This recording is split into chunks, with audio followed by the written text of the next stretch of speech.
The Book of Genesis. Genesis chapter 1. In the beginning, God created the heavens and the earth. Now the earth was formless and empty. Darkness was over the surface of the deep, and the Spirit of God was hovering over the waters. And God said, "Let there be light." And there was light. God saw that the light was good, and he separated the light from the darkness. God called the light day, and the darkness he called night. And there was evening, and there was morning, the first day. And God said, "Let there be a vault between the waters to separate water from water." So God made the vault and separated the water under the vault from the water above it. And it was so.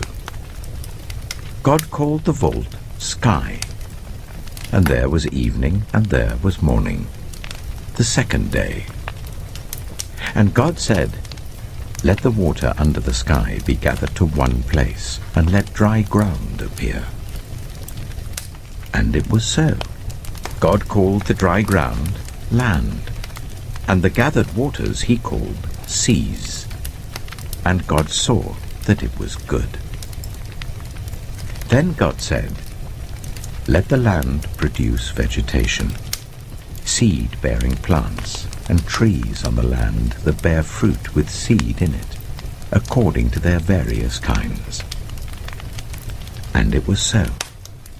The land produced vegetation, plants bearing seed according to their kinds, and trees bearing fruit with seed in it according to their kinds. And God saw that it was good.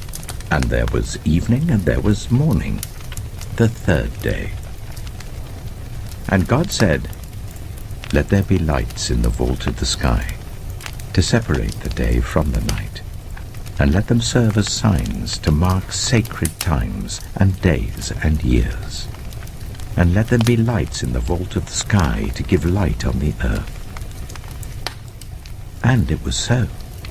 God made two great lights, the greater light to govern the day, and the lesser light to govern the night. He also made the stars. God set them in the vault of the sky to give light on the earth, to govern the day and the night, and to separate light from darkness. And God saw that it was good. And there was evening, and there was morning, the fourth day. And God said, "Let the water teem with living creatures, and let birds fly above the earth, across the vault of the sky." So God created the great creatures of the sea, and every living thing with which the water teems, and that moves about in it, according to their kinds, and every winged bird according to its kind. And God saw that it was good. God blessed them and said, "Be fruitful, and increase in number, and fill the water in the seas, and let the birds increase on the earth." And there was evening, and there was morning, the fifth day. And God said, "Let the land produce living creatures according to their kinds, the livestock, the creatures that move along the ground, and the wild animals, each according to its kind." And it was so. God made the wild animals according to their kinds, the livestock according to their kinds, and all the creatures that move along the ground according to their kinds. And God saw that it was good. Then God said, "Let us make mankind in our image, in our likeness, so that they may rule over the fish in the sea and the birds in the sky, over the livestock and all the wild animals, and over all the creatures that move along the ground." So God created mankind in his own image. In the image of God he created them, male and female he created them. God blessed them and said to them, "Be fruitful, and increase in number. Fill the earth and subdue it. Rule over the fish in the sea and the birds in the sky, and over every living creature that moves on the ground. Then God said, I give you every seed-bearing plant on the face of the whole earth, and every tree that has fruit with seed in it. They will be yours for food, and to all the beasts of the earth and all the birds in the sky and all the creatures that move along the ground, everything that has the breath of life in it, I give every green plant for food.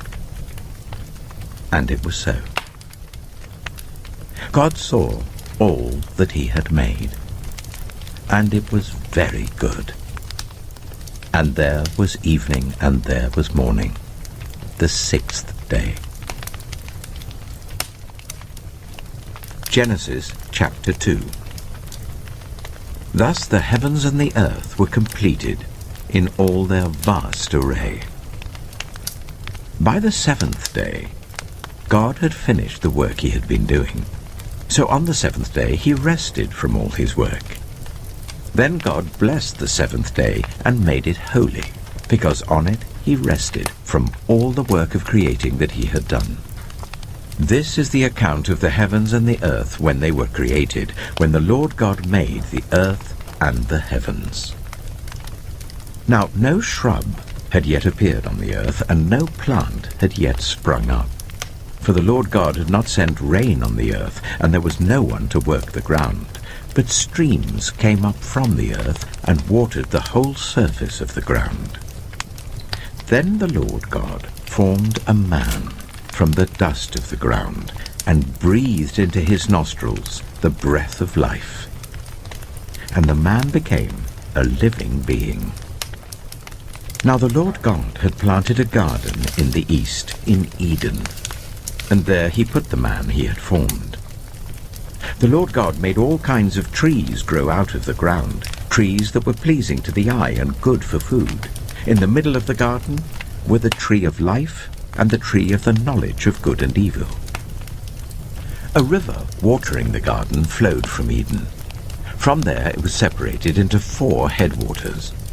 The name of the first is the Pishon. It winds through the entire land of Havilah, where there is gold. The gold of that land is good. Aromatic resin and onyx are also there. The name of the second river is the Gihon. It winds through the entire land of Cush. The name of the third river is the Tigris. It runs along the east side of Ashur, and the fourth river is the Euphrates. The Lord God took the man and put him in the Garden of Eden to work it and take care of it.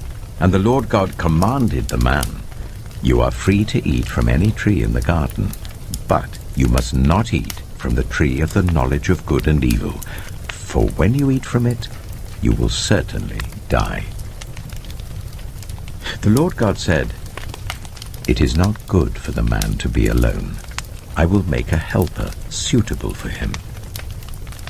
Now the Lord God had formed out of the ground all the wild animals and all the birds in the sky. He brought them to the man to see what he would name them, and whatever the man called each living creature, that was its name. So the man gave names to all the livestock, the birds in the sky, and all the wild animals. But for Adam no suitable helper was found. So the Lord God caused the man to fall into a deep sleep. And while he was sleeping, he took one of the man's ribs and then closed up the place with flesh. Then the Lord God made a woman from the rib he had taken out of the man, and he brought her to the man. The man said, This is now bone of my bones and flesh of my flesh. She shall be called woman, for she was taken out of man. That is why a man leaves his father and mother and is united to his wife, and they become one flesh. Adam and his wife were both naked, and they felt no shame. Genesis chapter 3. Now the snake was more crafty than any of the wild animals the Lord God had made. He said to the woman, Did God really say, You must not eat from any tree in the garden?" The woman said to the snake, "We may eat fruit from the trees in the garden, but God did say you must not eat fruit from the tree that is in the middle of the garden, and you must not touch it, or you will die." "You will not certainly die," the snake said to the woman, "for God knows that when you eat from it, your eyes will be opened, and you will be like God, knowing good and evil." When the woman saw that the fruit of the tree was good for food and pleasing to the eye, and also desirable for gaining wisdom, she took some and ate it. She also gave some to her husband who was with her, and he ate it. Then the eyes of both of them were opened, and they realized they were naked. So they sewed fig leaves together and made coverings for themselves. Then the man and his wife heard the sound of the Lord God as he was walking in the garden in the cool of the day, and they hid from the Lord God among the trees of the garden. But the Lord God called to the man, "Where are you?" He answered, "I heard you in the garden, and I was afraid because I was naked, so I hid." And he said, "Who told you that you were naked? Have you eaten from the tree that I commanded you not to eat from?"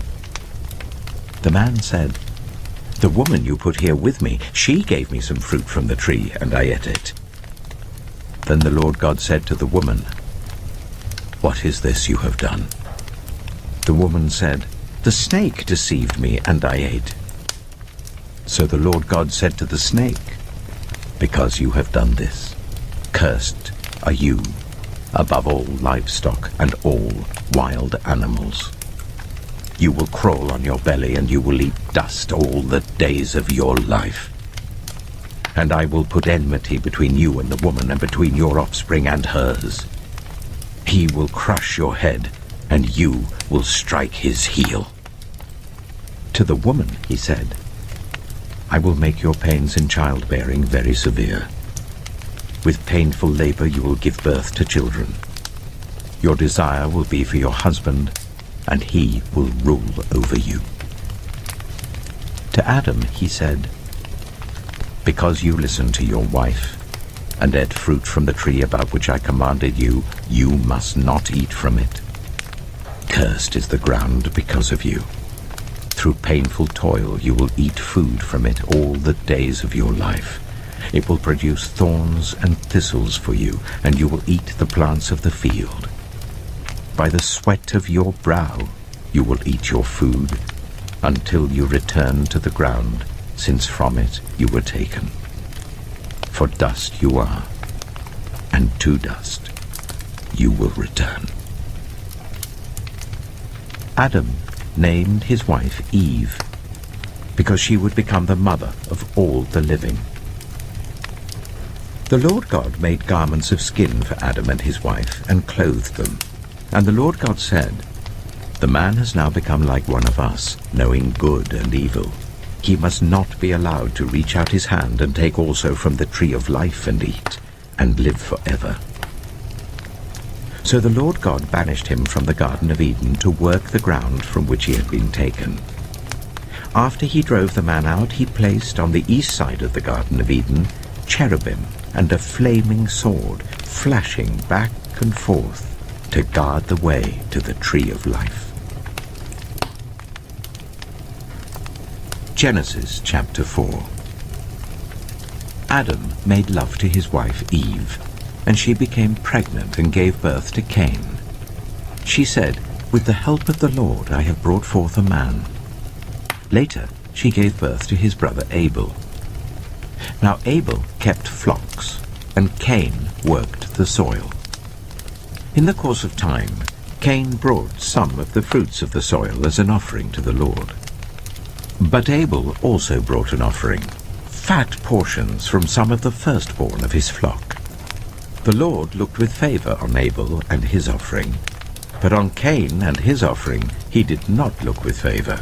So Cain was very angry, and his face was downcast.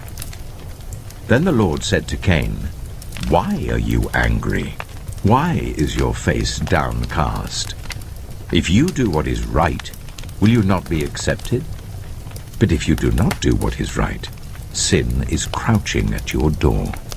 It desires to have you, but you must rule over it. Now Cain said to his brother Abel, "Let's go out to the field." While they were in the field, Cain attacked his brother Abel and killed him. Then the Lord said to Cain, "Where is your brother Abel?" "I don't know," he replied. "Am I my brother's keeper?" The Lord said, "What have you done? Listen, your brother's blood cries out to me from the ground. Now you are under a curse and driven from the ground, which opened its mouth to receive your brother's blood from your hand. When you work the ground, it will no longer yield its crops for you.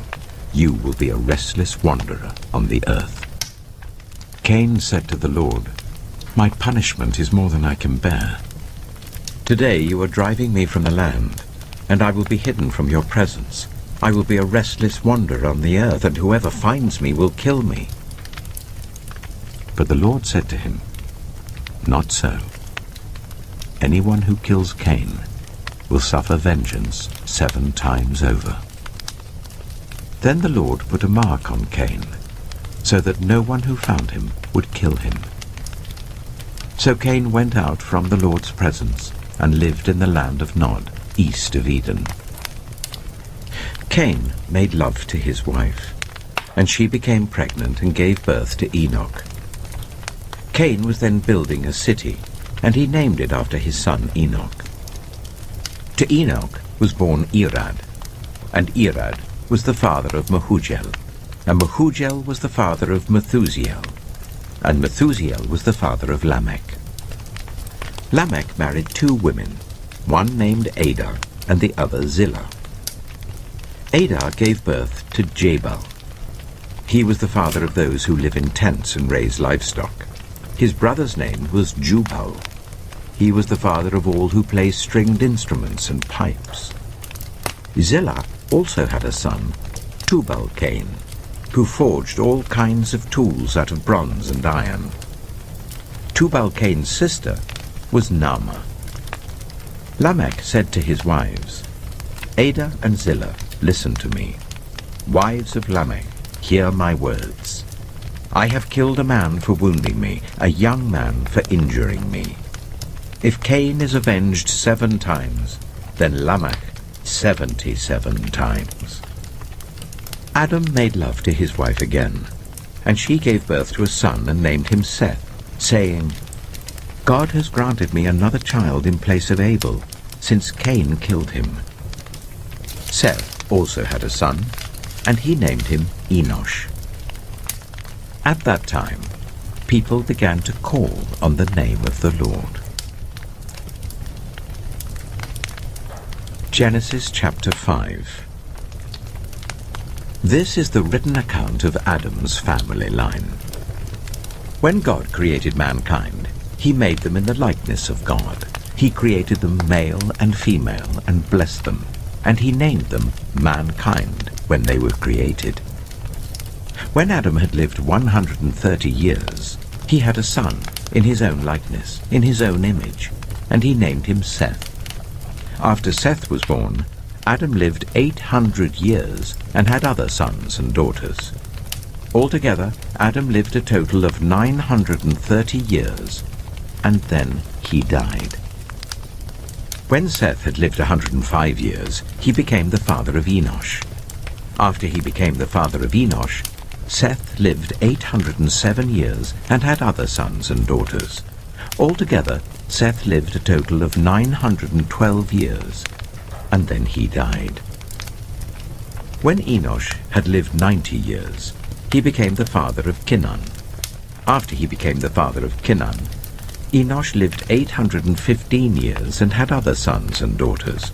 Altogether, Enosh lived a total of 905 years, and then he died. When Kenan had lived 70 years, he became the father of Mahalalel. After he became the father of Mahalalel, Kenan lived 840 years and had other sons and daughters. Altogether, Kenan lived a total of 910 years, and then he died. When Mahalalel had lived 65 years, he became the father of Jared. After he became the father of Jared, Mahalalel lived 830 years and had other sons and daughters. Altogether, Mahalalel lived a total of 895 years, and then he died. When Jared had lived 162 years, he became the father of Enoch. After he became the father of Enoch, Jared lived 800 years and had other sons and daughters. Altogether, Jared lived a total of 962 years, and then he died. When Enoch had lived 65 years, he became the father of Methuselah.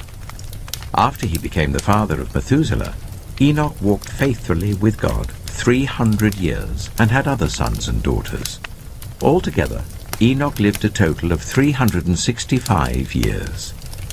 Enoch walked faithfully with God. Then he was no more, because God took him away. When Methuselah had lived 187 years, he became the father of Lamech. After he became the father of Lamech, Methuselah lived 782 years and had other sons and daughters. Altogether, Methuselah lived a total of 969 years, and then he died. When Lamech had lived 182 years, he had a son. He named him Noah, and said, "He will comfort us in the labor and painful toil of our hands, caused by the ground the Lord has cursed." After Noah was born, Lamech lived 595 years and had other sons and daughters. Altogether, Lamech lived a total of 777 years, and then he died. After Noah was 500 years old, he became the father of Shem, Ham, and Japheth. Genesis chapter 6. When human beings began to increase in number on the earth, and daughters were born to them, the sons of God saw that the daughters of humans were beautiful, and they married any of them they chose. Then the Lord said, "My spirit will not contend with humans forever, for they are mortal. Their days will be 120 years. The Nephilim were on the earth in those days, and also afterward, when the sons of God went to the daughters of humans and had children by them. They were the heroes of old, men of renown. The Lord saw how great the wickedness of the human race had become on the earth, and that every inclination of the thoughts of the human heart was only evil all the time. The Lord regretted that he had made human beings on the earth, and his heart was deeply troubled. So the Lord said, "I will wipe from the face of the earth the human race I have created, and with them the animals, the birds, and the creatures that move along the ground, for I regret that I have made them." But Noah found favor in the eyes of the Lord. This is the account of Noah and his family. Noah was a righteous man, blameless among the people of his time, and he walked faithfully with God. Noah had 3 sons, Shem, Ham, and Japheth. Now the earth was corrupt in God's sight, and was full of violence. God saw how corrupt the earth had become, for all the people on the earth had corrupted their ways. So God said to Noah, "I am going to put an end to all people, for the earth is filled with violence because of them. I am surely going to destroy both them and the earth. So make yourself an ark of cypress wood, make rooms in it, and coat it with pitch inside and out. This is how you are to build it. The ark is to be 300 cubits long, 50 cubits wide, and 30 cubits high. Make a roof for it, leaving below the roof an opening 1 cubit high all around. Put a door in the side of the ark, and make lower, middle, and upper decks. I'm going to bring floodwaters on the earth to destroy all life under the heavens, every creature that has the breath of life in it. Everything on earth will perish." But I will establish my covenant with you, and you will enter the ark, you and your sons and your wife and your sons' wives with you. You are to bring into the ark 2 of all living creatures, male and female, to keep them alive with you. 2 of every kind of bird, of every kind of animal, and of every kind of creature that moves along the ground will come to you to be kept alive. You are to take every kind of food that is to be eaten and store it away as food for you and for them. Noah did everything just as God commanded him. Genesis chapter 7. The Lord then said to Noah, "Go into the ark, you and your whole family, because I have found you righteous in this generation. Take with you 7 pairs of every kind of clean animal, a male and its mate, and 1 pair of every kind of unclean animal, a male and its mate, and also 7 pairs of every kind of bird, male and female, to keep their various kinds alive throughout the earth. 7 days from now I will send rain on the earth for 40 days and 40 nights, and I will wipe from the face of the earth every living creature I have made." And Noah did all that the Lord commanded him. Noah was 600 years old when the floodwaters came on the earth. And Noah and his sons and his wife and his sons' wives entered the ark to escape the waters of the flood. Pairs of clean and unclean animals, of birds and of all the creatures that move along the ground, male and female, came to Noah and entered the ark, as God had commanded Noah. And after the 7 days, the floodwaters came on the earth. In the 600th year of Noah's life, on the 17th day of the 2nd month, on that day, all the springs of the great deep burst forth, and the floodgates of the heavens were opened, and rain fell on the earth 40 days and 40 nights. On that very day, Noah and his sons, Shem, Ham, and Japheth, together with his wife and the wives of his 3 sons, entered the ark. They had with them every wild animal according to its kind, all livestock according to their kinds, every creature that moves along the ground according to its kind, and every bird according to its kind, everything with wings. Pairs of all creatures that have the breath of life in them came to Noah and entered the ark. The animals going in were male and female of every living thing, as God had commanded Noah. Then the Lord shut him in. For 40 days the flood kept coming on the earth. And as the waters increased, they lifted the ark high above the earth. The waters rose and increased greatly on the earth, and the ark floated on the surface of the water. They rose greatly on the earth, and all the high mountains under the entire heavens were covered. The waters rose and covered the mountains to a depth of more than 15 cubits. Every living thing that moved on land perished. Birds, livestock, wild animals, all the creatures that swarm over the earth, and all mankind. Everything on dry land that had the breath of life in its nostrils died. Every living thing on the face of the earth was wiped out. People and animals and the creatures that move along the ground and the birds were wiped from the earth. Only Noah was left, and those with him in the ark. The waters flooded the earth for 150 days. Genesis chapter 8. But God remembered Noah and all the wild animals and the livestock that were with him in the ark. And he sent a wind over the earth, and the waters receded. Now the springs of the deep and the floodgates of the heavens had been closed, and the rain had stopped falling from the sky. The water receded steadily from the earth. At the end of the 150 days, the water had gone down. And on the 17th day of the 7th month, the ark came to rest on the mountains of Ararat. The waters continued to recede until the 10th month, and on the first day of the 10th month, the tops of the mountains became visible. After 40 days, Noah opened a window he had made in the ark and sent out a raven, and it kept flying back and forth until the water had dried up from the earth. Then he sent out a dove to see if the water had receded from the surface of the ground. But the dove could find nowhere to perch because there was water over all the surface of the earth. So it returned to Noah in the ark.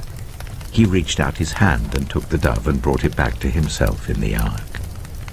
He waited 7 more days and again sent out the dove from the ark. When the dove returned to him in the evening, there in its beak was a freshly plucked olive leaf. Then Noah knew that the water had receded from the earth. He waited 7 more days and sent the dove out again, but this time it did not return to him. By the first day of the 1st month of Noah's 601st year, the water had dried up from the earth. Noah then removed the covering from the ark and saw that the surface of the ground was dry. By the 27th day of the 2nd month, the earth was completely dry. Then God said to Noah, "Come out of the ark, you and your wife and your sons and their wives. Bring out every kind of living creature that is with you, the birds, the animals, and all the creatures that move along the ground, so they can multiply on the earth and be fruitful and increase in number on it." So Noah came out, together with his sons and his wife and his sons' wives. All the animals and all the creatures that move along the ground and all the birds, everything that moves on land, came out of the ark, one kind after another. Then Noah built an altar to the Lord, and taking some of all the clean animals and clean birds, he sacrificed burnt offerings on it. The Lord smelled the pleasing aroma and said in his heart, "Never again will I curse the ground because of humans, even though every inclination of the human heart is evil from childhood. And never again will I destroy all living creatures as I have done. As long as the earth endures, seed time and harvest, cold and heat, summer and winter, day and night will never cease." Genesis chapter 9. Then God blessed Noah and his sons, saying to them, "Be fruitful and increase in number and fill the earth. The fear and dread of you will fall on all the beasts of the earth and on all the birds in the sky, on every creature that moves along the ground and on all the fish in the sea. They are given into your hands. Everything that lives and moves about will be food for you. Just as I gave you the green plants, I now give you everything. But you must not eat meat that has its lifeblood still in it. And for your lifeblood I will surely demand an accounting. I will demand an accounting from every animal, and from each human being too I will demand an accounting for the life of another human being. Whoever sheds human blood by humans shall their blood be shed. For in the image of God has God made mankind. As for you, be fruitful and increase in number. Multiply on the earth and increase upon it." Then God said to Noah and to his sons with him, "I now establish my covenant with you and with your descendants after you, and with every living creature that was with you, the birds, the livestock, and all the wild animals, all those that came out of the ark with you, every living creature on earth. I establish my covenant with you. Never again will all life be destroyed, by the waters of a flood. Never again will there be a flood to destroy the earth. And God said, "This is the sign of the covenant I am making between me and you and every living creature with you, a covenant for all generations to come. I have set my rainbow in the clouds, and it will be the sign of the covenant between me and the earth. Whenever I bring clouds over the earth and the rainbow appears in the clouds, I will remember my covenant between me and you and all living creatures of every kind. Never again will the waters become a flood to destroy all life. Whenever the rainbow appears in the clouds, I will see it and remember the everlasting covenant between God and all living creatures of every kind on the earth." So God said to Noah, "This is the sign of the covenant I have established between me and all life on the earth." The sons of Noah who came out of the ark were Shem, Ham, and Japheth. Ham was the father of Canaan. These were the 3 sons of Noah, and from them came the people who were scattered over the whole earth. Noah, a man of the soil, proceeded to plant a vineyard. When he drank some of its wine, he became drunk and lay uncovered in his tent. Ham, the father of Canaan, saw his father naked and told his 2 brothers outside. But Shem and Japheth took a garment and laid it across their shoulders. Then they walked in backward and covered their father's naked body. Their faces were turned the other way, so that they would not see their father naked. When Noah awoke from his wine and found out what his youngest son had done to him, he said, "Cursed be Canaan. The lowest of slaves will he be to his brothers." He also said, "Praise be to the Lord, the God of Shem. May Canaan be the slave of Shem. May God extend Japheth's territory. May Japheth live in the tents of Shem, and may Canaan be the slave of Japheth." After the flood, Noah lived 350 years. Noah lived a total of 950 years, and then he died. Genesis chapter 10. This is the account of Shem, Ham, and Japheth, Noah's sons, who themselves had sons after the flood. The sons of Japheth: Gomer, Magog, Madai, Javan, Tubal, Meshach, and Tiras.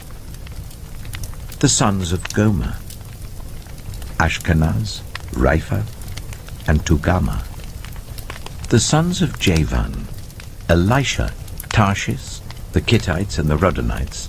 From these the maritime peoples spread out into their territories by their clans within their nations, each with its own language.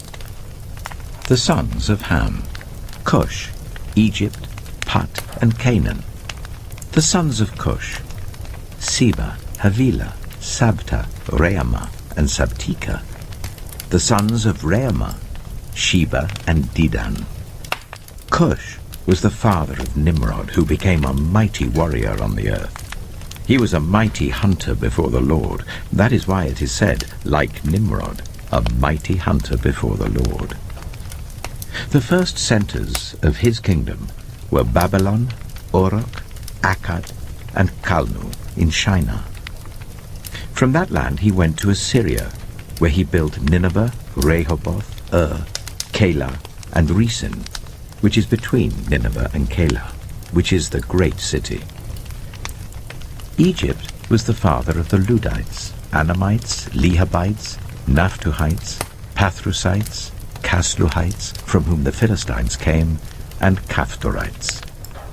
Canaan was the father of Sidon his firstborn, and of the Hittites, Jebusites, Amorites, Girgashites, Hivites, Archites, Sinites, Arvadites, Zemarites, and Hamathites.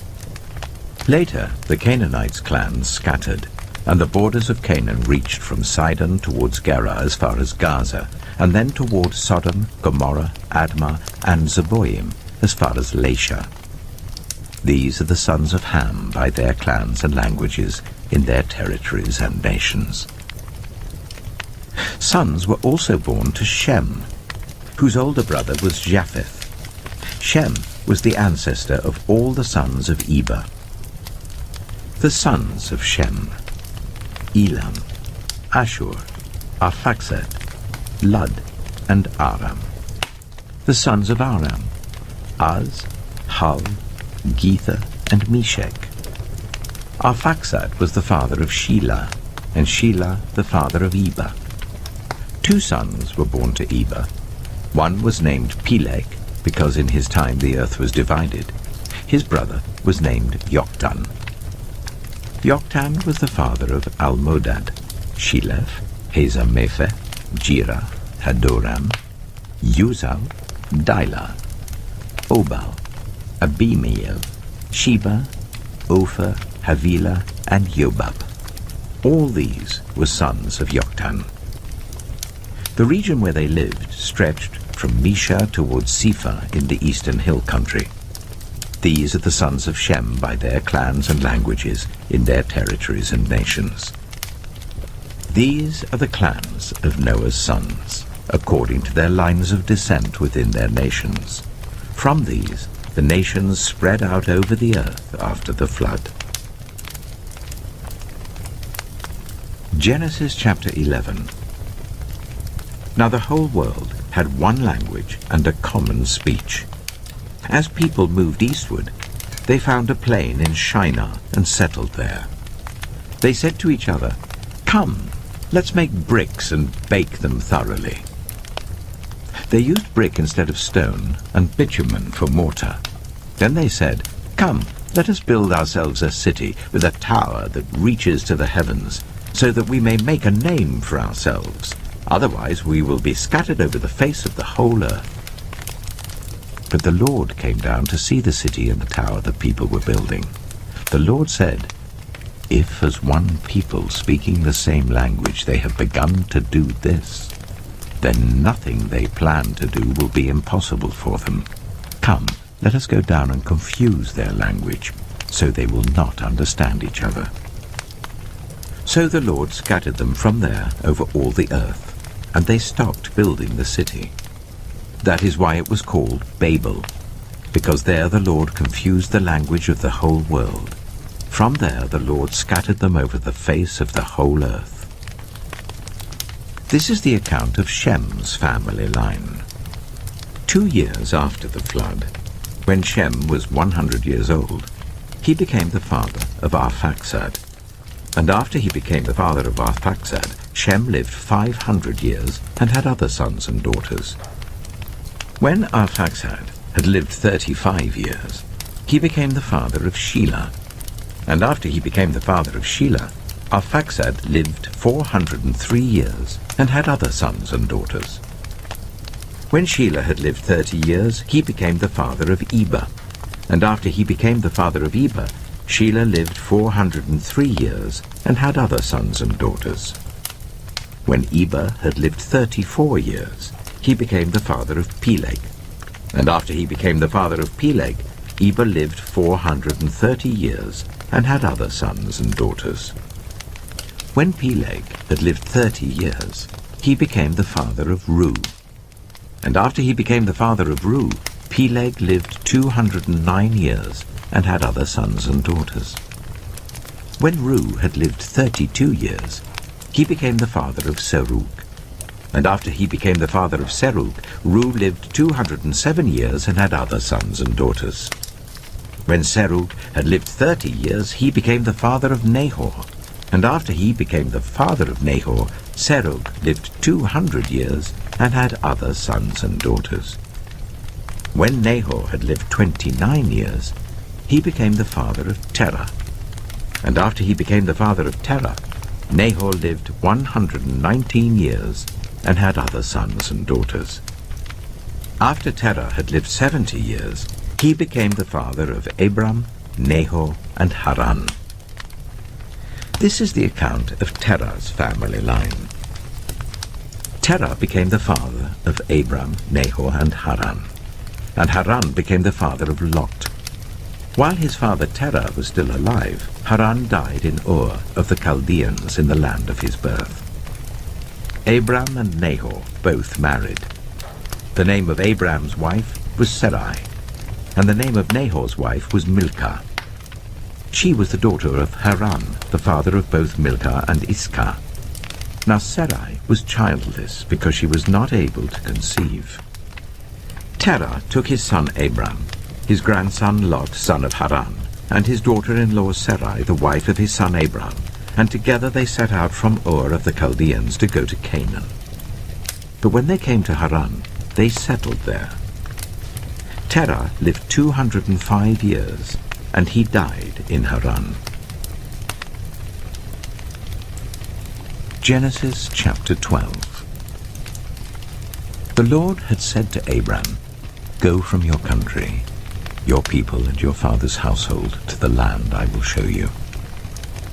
I will make you into a great nation, and I will bless you.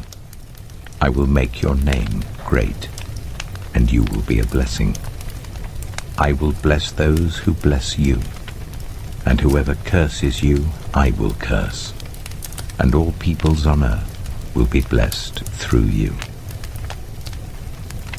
So Abram went as the Lord had told him, and Lot went with him. Abram was 75 years old when he set out from Haran. He took his wife Sarai, his nephew Lot, all the possessions they had accumulated, and the people they had acquired in Haran, and they set out for the land of Canaan, and they arrived there. Abram travelled through the land as far as the site of the great tree of Moreh at Shechem. At that time the Canaanites were in the land. The Lord appeared to Abram and said, "To your offspring I will give this land." So he built an altar there to the Lord who had appeared to him. From there he went on toward the hills east of Bethel and pitched his tent, with Bethel on the west and Ai on the east. There he built an altar to the Lord and called on the name of the Lord. Then Abram set out and continued toward the Negev. Now there was a famine in the land, and Abram went down to Egypt to live there for a while because the famine was severe. As he was about to enter Egypt, he said to his wife Sarai, "I know what a beautiful woman you are. When the Egyptians see you, they will say, 'This is his wife.' Then they will kill me, but will let you live. Say you are my sister, so that I will be treated well for your sake, and my life will be spared because of you." When Abram came to Egypt, the Egyptians saw that Sarai was a very beautiful woman. And when Pharaoh's officials saw her, they praised her to Pharaoh, and she was taken into his palace. He treated Abram well for her sake, and Abram acquired sheep and cattle, male and female donkeys, male and female servants, and camels. But the Lord inflicted serious diseases on Pharaoh and his household because of Abram's wife Sarai. So Pharaoh summoned Abram. "What have you done to me?" he said. "Why didn't you tell me she was your wife? Why did you say, 'She is my sister,' so that I took her to be my wife? Now then, here is your wife. Take her and go." Then Pharaoh gave orders about Abram to his men, and they sent him on his way with his wife and everything he had. Genesis chapter 13. So Abram went up from Egypt to the Negev with his wife and everything he had, and Lot went with him. Abram had become very wealthy in livestock and in silver and gold. From the Negev he went from place to place until he came to Bethel, to the place between Bethel and Ai where his tent had been earlier, and where he had first built an altar. There Abram called on the name of the Lord. Now Lot, who was moving about with Abram, also had flocks and herds and tents. But the land could not support them while they stayed together, for their possessions were so great that they were not able to stay together. And quarreling arose between Abram's herdsmen and Lot's. The Canaanites and Perizzites were also living in the land at that time. So Abram said to Lot, "Let's not have any quarreling between you and me and between your herdsmen and mine, for we are close relatives. Is not the whole land before you? Let's part company. If you go to the left, I'll go to the right. If you go to the right, I'll go to the left." Lot looked around and saw that the whole plain of the Jordan toward Zoar was well watered, like the garden of the Lord, like the land of Egypt. This was before the Lord destroyed Sodom and Gomorrah. So Lot chose for himself the whole plain of the Jordan and set out toward the east. The two men parted company. Abram lived in the land of Canaan, while Lot lived among the cities of the plain and pitched his tents near Sodom. Now the people of Sodom were wicked and were sinning greatly against the Lord.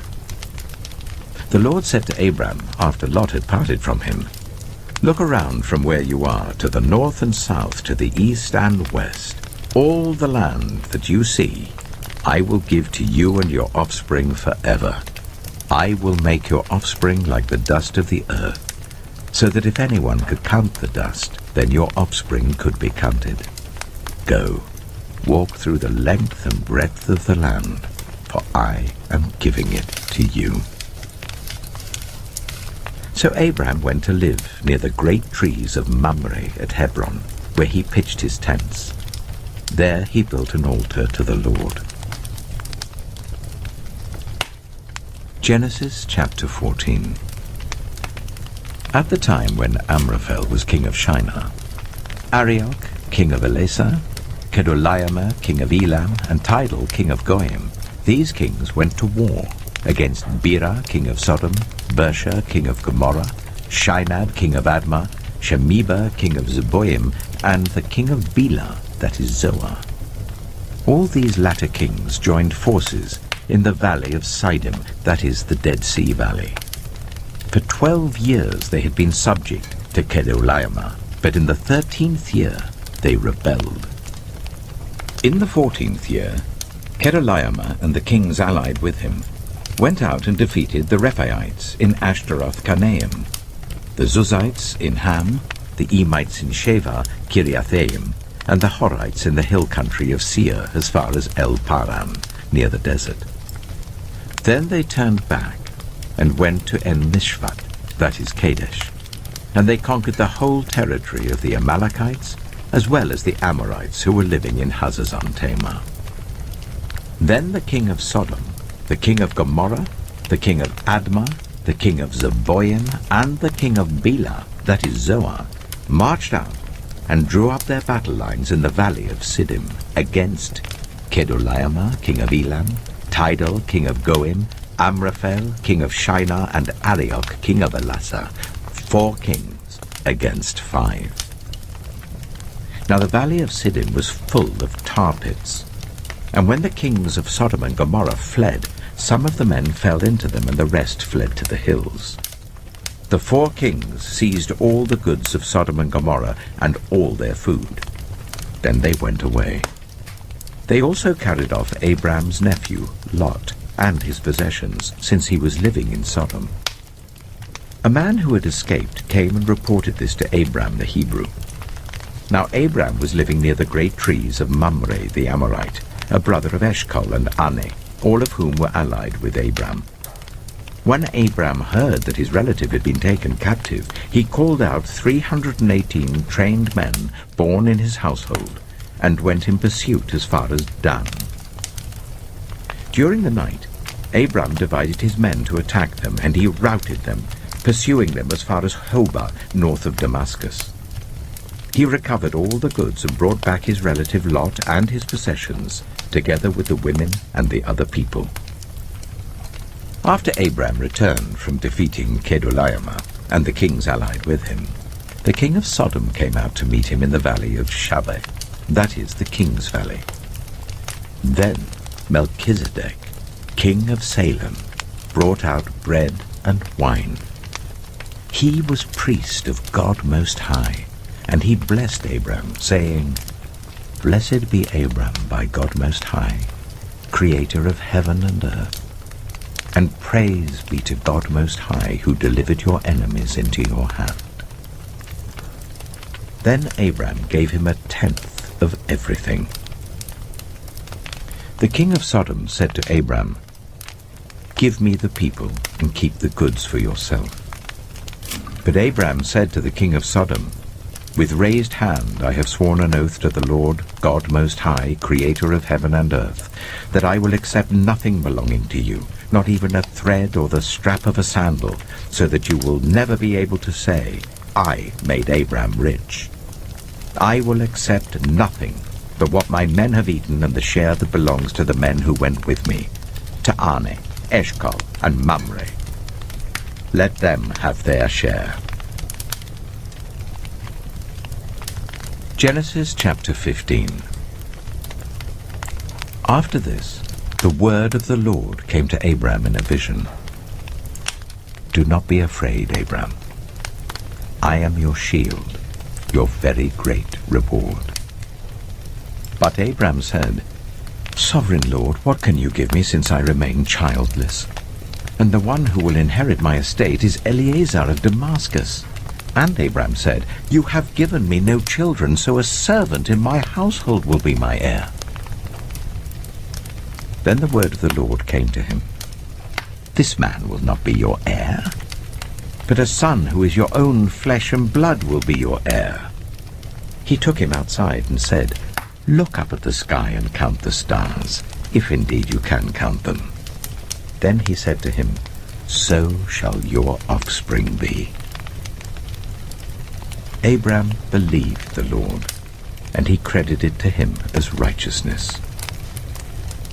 He also said to him, "I am the Lord, who brought you out of Ur of the Chaldeans, to give you this land to take possession of it." But Abram said, "Sovereign Lord, how can I know that I will gain possession of it?" So the Lord said to him, "Bring me a heifer, a goat, and a ram, each 3 years old, along with a dove and a young pigeon." Abram brought all these to him, cut them in two, and arranged the halves opposite each other. The birds, however, he did not cut in half. Then birds of prey came down on the carcasses, but Adam drove them away. As the sun was setting, Abram fell into a deep sleep, and a thick and dreadful darkness came over him. Then the Lord said to him, "Know for certain that for 400 years your descendants will be strangers in a country not their own, and that they will be enslaved and ill-treated there. But I will punish the nation they serve as slaves, and afterward they will come out with great possessions. You, however, will go to your ancestors in peace and be buried at a good old age. In the 4th generation, your descendants will come back here, for the sin of the Amorites has not yet reached its full measure." When the sun had set and darkness had fallen, a smoking brazier with a blazing torch appeared and passed between the pieces.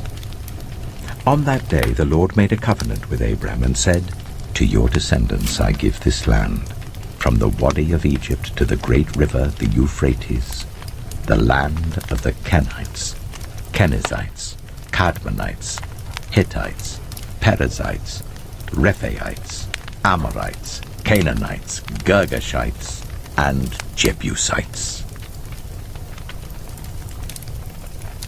Genesis chapter 16. Now Sarai, Abram's wife, had borne him no children, but she had an Egyptian slave named Hagar. So she said to Abram, "The Lord has kept me from having children. Go, sleep with my slave. Perhaps I can build a family through her." Abram agreed to what Sarai said. So after Abraham had been living in Canaan 10 years, Sarai, his wife, took her Egyptian slave Hagar and gave her to her husband to be his wife. He slept with Hagar, and she conceived. When she knew she was pregnant, she began to despise her mistress. Then Sarai said to Abram, "You are responsible for the wrong I'm suffering. I put my slave in your arms, and now that she knows she is pregnant, she despises me. May the Lord judge between you and me." "Your slave is in your hands," Abram said. "Do with her whatever you think best." Then Sarai ill-treated Hagar, so she fled from her. The angel of the Lord found Hagar near a spring in the desert. It was the spring that is beside the road to Shur. And he said, "Hagar, slave of Sarai, where have you come from and where are you going?" "I'm running away from my mistress Sarai," she answered. Then the angel of the Lord told her, "Go back to your mistress and submit to her." The angel added, "I will increase your descendants so much that they will be too numerous to count." The angel of the Lord also said to her, "You are now pregnant, and you will give birth to a son. You shall name him Ishmael, for the Lord has heard of your misery. He will be a wild donkey of a man. His hand will be against everyone, and everyone's hand against him, and he will live in hostility towards all his brothers." She gave this name to the Lord who spoke to her, "You are the God who sees me." For she said, "I have now seen the one who sees me." That is why the well was called Bir Lahai-Roi. It is still there between Kadesh and Bered. So Hagar bore Abram a son, and Abram gave the name Ishmael to the son she had born. Abram was 86 years old when Hagar bore him Ishmael. Genesis chapter 17. When Abram was 99 years old, the Lord appeared to him and said, "I am God Almighty. Walk before me faithfully and be blameless. Then I will make my covenant between me and you, and will greatly increase your numbers." Abram fell face down, and God said to him, "As for me, this is my covenant with you. You will be the father of many nations. No longer will you be called Abram. Your name will be Abraham. For I have made you a father of many nations. I will make you very fruitful. I will make nations of you, and kings will come from you. I will establish my covenant as an everlasting covenant between me and you and your descendants after you for the generations to come, to be your God and the God of your descendants after you. The whole land of Canaan, where you now reside as a foreigner, I will give as an everlasting possession to you and your descendants after you, and I will be their God." Then God said to Abraham, "As for you, you must keep my covenant, you and your descendants after you for the generations to come. This is my covenant with you and your descendants after you, the covenant you are to keep. Every male among you shall be circumcised. You are to undergo circumcision, and it will be the sign of the covenant between me and you. For the generations to come, every male among you who is 8 days old must be circumcised, including those born in your household or bought with money from a foreigner. Those who are not your offspring, whether born in your household or bought with your money, they must be circumcised. My covenant in your flesh is to be an everlasting covenant.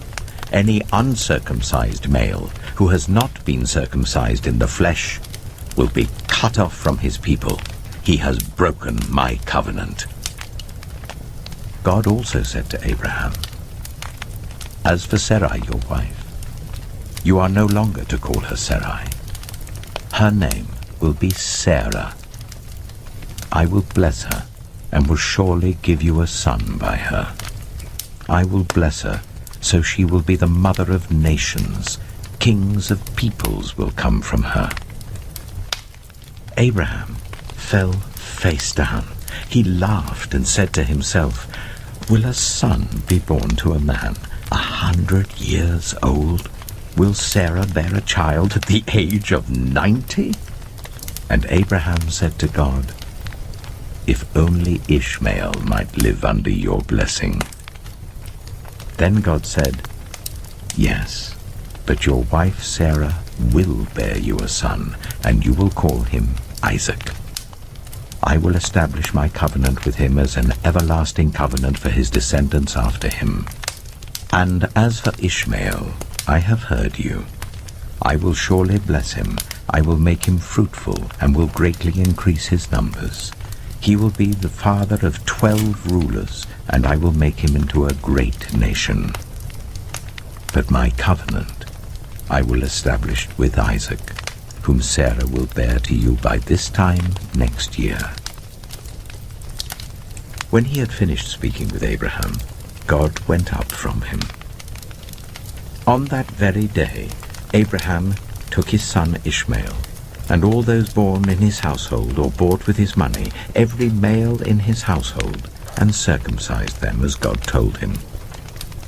Abraham was 99 years old when he was circumcised, and his son Ishmael was 13. Abraham and his son Ishmael were both circumcised on that very day, and every male in Abraham's household, including those born in his household or bought from a foreigner, was circumcised with him. Genesis chapter 18. The Lord appeared to Abraham near the great trees of Mamre, while he was sitting at the entrance to his tent in the heat of the day. Abraham looked up and saw 3 men standing nearby. When he saw them, he hurried from the entrance of his tent to meet them and bowed low to the ground. He said, If I have found favor in your eyes, my Lord, do not pass your servant by. Let a little water be brought, and then you may all wash your feet and rest under this tree. Let me get you something to eat, so you can be refreshed and then go on your way, now that you have come to your servant. Very well, they answered. Do as you say. So Abraham hurried into the tent to Sarah. Quick, he said, get 3 seahs of the finest flour and knead it and bake some bread. Then he ran to the herd and selected a choice tender calf and gave it to a servant who hurried to prepare it. He then brought some curds and milk and the calf that had been prepared and set these before them. While they ate, he stood near them under a tree. Where is your wife Sarah? They asked him. There in the tent, he said. Then one of them said, I will surely return to you about this time next year, and Sarah, your wife, will have a son. Now Sarah was listening at the entrance to the tent, which was behind him. Abraham and Sarah were already very old, and Sarah was past the age of childbearing. So Sarah laughed to herself as she thought, After I'm worn out and my Lord is old, will I now have this pleasure? Then the Lord said to Abraham, Why did Sarah laugh and say, Will I really have a child now that I am old? Is anything too hard for the Lord? I will return to you at the appointed time next year, and Sarah will have a son. Sarah was afraid, so she lied and said, I did not laugh. But he said, Yes, you did laugh. When the men got up to leave, they looked down towards Sodom, and Abraham walked along with them to see them on their way. Then the Lord said, Shall I hide from Abraham what I am about to do? Abraham will surely become a great and powerful nation, and all nations on earth will be blessed through him, for I have chosen him so that he will direct his children and his household after him, to keep the way of the Lord by doing what is right and just, so that the Lord will bring about for Abraham what he has promised him. Then the Lord said, The outcry against Sodom and Gomorrah is so great, and their sin so grievous, that I will go down and see if what they have done is as bad as the outcry that has reached me. If not, I will know." The men turned away and went towards Sodom, but Abraham remained standing before the Lord. Then Abraham approached him and said, "Will you sweep away the righteous with the wicked? What if there are 50 righteous people in the city? Will you really sweep it away and not spare the place for the sake of the 50 righteous people in it? Far be it from you to do such a thing, to kill the righteous with the wicked, treating the righteous and the wicked alike? Far be it from you. Will not the judge of all the earth do right?" The Lord said, "If I find 50 righteous people in the city of Sodom, I will spare the whole place for their sake." Then Abraham spoke up again, "Now that I have been so bold as to speak to the Lord, though I am nothing but dust and ashes, what if the number of the righteous is 5 less than 50? Will you destroy the whole city for lack of 5 people?" "If I find 45 there," he said, "I will not destroy it." Once again he spoke to him, "What if only 40 are found there?" He said, "For the sake of 40, I will not do it." Then he said, "May the Lord not be angry, but let me speak. What if only 30 can be found there?" He answered, "I will not do it if I find 30 there." Abraham said, "Oh, now that I have been so bold as to speak to the Lord, what if only 20 can be found there?" He said, "For the sake of 20, I will not destroy it." Then he said, "May the Lord not be angry, but let me speak just once more. What if only 10 can be found there?" He answered, "For the sake of 10, I will not destroy it." When the Lord had finished speaking with Abraham, he left, and Abraham returned home. Genesis chapter 19. The 2 angels arrived at Sodom in the evening, and Lot was sitting in the gateway of the city. When he saw them, he got up to meet them and bowed down with his face to the ground. "My lords," he said, "please turn aside to your servant's house. You can wash your feet and spend the night and then go on your way early in the morning." "No," they answered, "we will spend the night in the square." But he insisted so strongly that they did go with him and entered his house. He prepared a meal for them, baking bread without yeast, and they ate. Before they had gone to bed, all the men from every part of the city of Sodom, both young and old, surrounded the house. They called to Lot, "Where are the men who came to you tonight? Bring them out to us, so that we can have sex with them." Lot went outside to meet them and shut the door behind him and said, "No, my friends, don't do this wicked thing. Look, I have 2 daughters who have never slept with a man. Let me bring them out to you, and you can do what you like with them, but don't do anything to these men, for they have come under the protection of my roof." "Get out of our way," they replied. "This fellow came here as a foreigner, and now he wants to play the judge. We'll treat you worse than them." They kept bringing pressure on Lot and moved forward to break down the door. But the men inside reached out and pulled Lot back into the house and shut the door. Then they struck the men who were at the door of the house, young and old, with blindness, so that they could not find the door. The 2 men said to Lot, "Do you have anyone else here? Sons-in-law, sons or daughters, or anyone else in the city who belongs to you? Get them out of here, because we are going to destroy this place. The outcry to the Lord against its people is so great that he has sent us to destroy it." So Lot went out and spoke to his sons-in-law who were pledged to marry his daughters. He said, "Hurry and get out of this place, because the Lord is about to destroy the city." But his sons-in-law thought he was joking. With the coming of dawn, the angels urged Lot, saying, "Hurry! Take your wife and your 2 daughters who are here, or you will be swept away when the city is punished."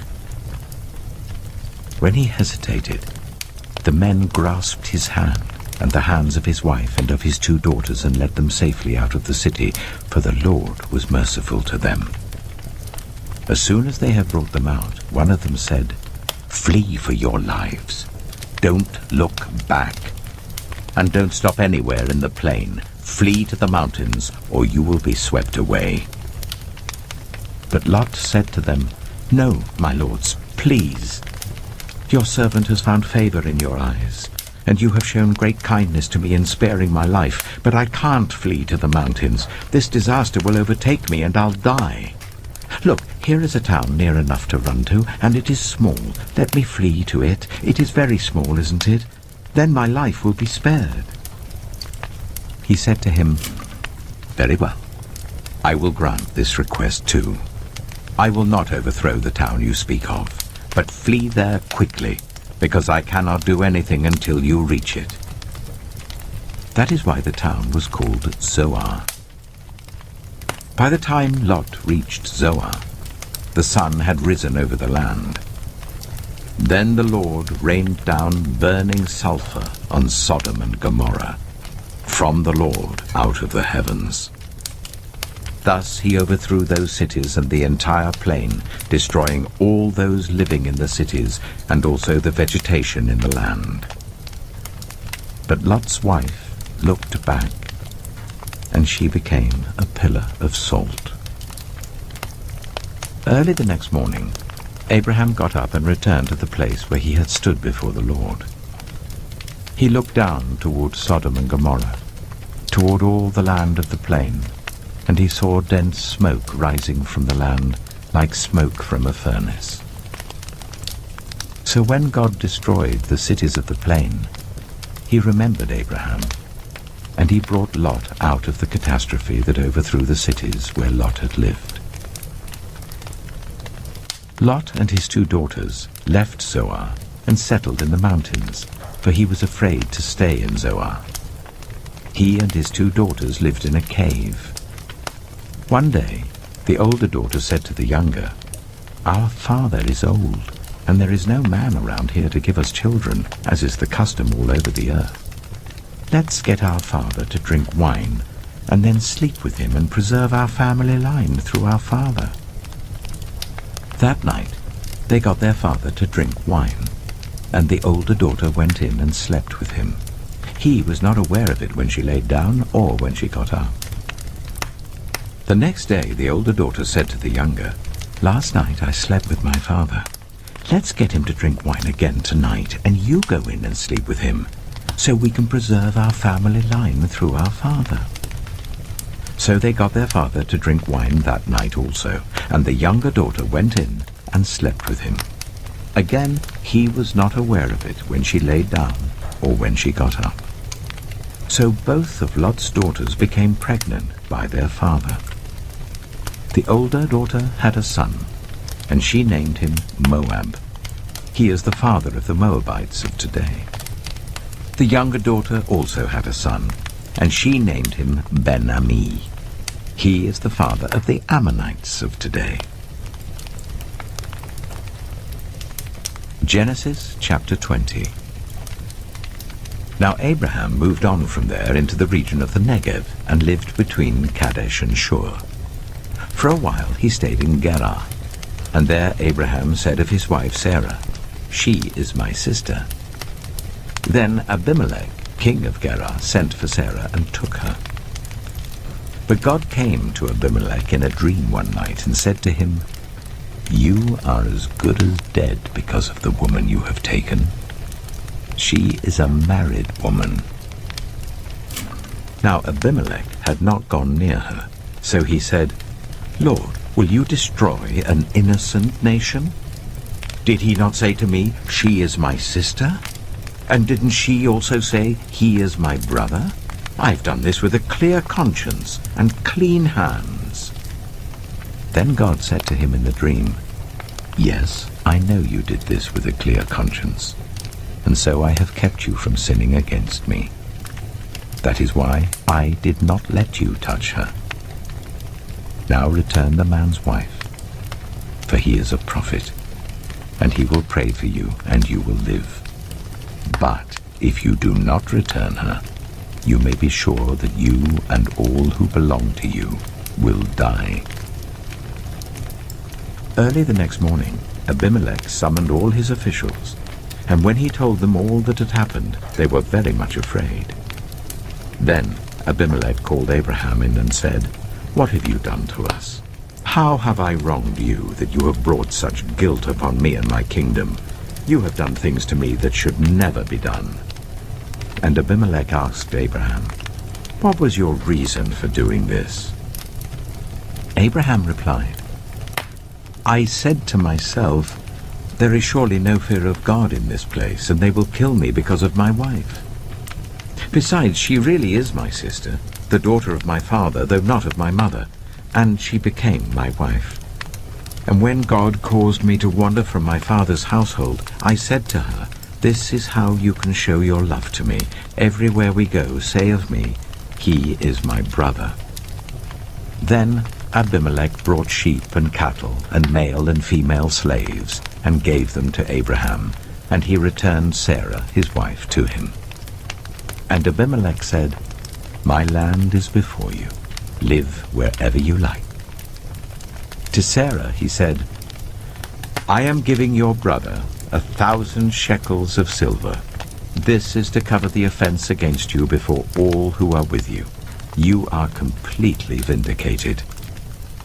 Then Abraham prayed to God, and God healed Abimelech, his wife, and his female slaves, so they could have children again.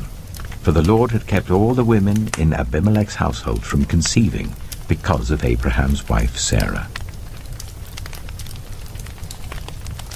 Genesis chapter 21. Now the Lord was gracious to Sarah, as he had said, and the Lord did for Sarah what he had promised. Sarah became pregnant and bore a son to Abraham in his old age, at the very time God had promised him. Abraham gave the name Isaac to the son Sarah bore him. When his son, Isaac, was 8 days old, Abraham circumcised him as God commanded him.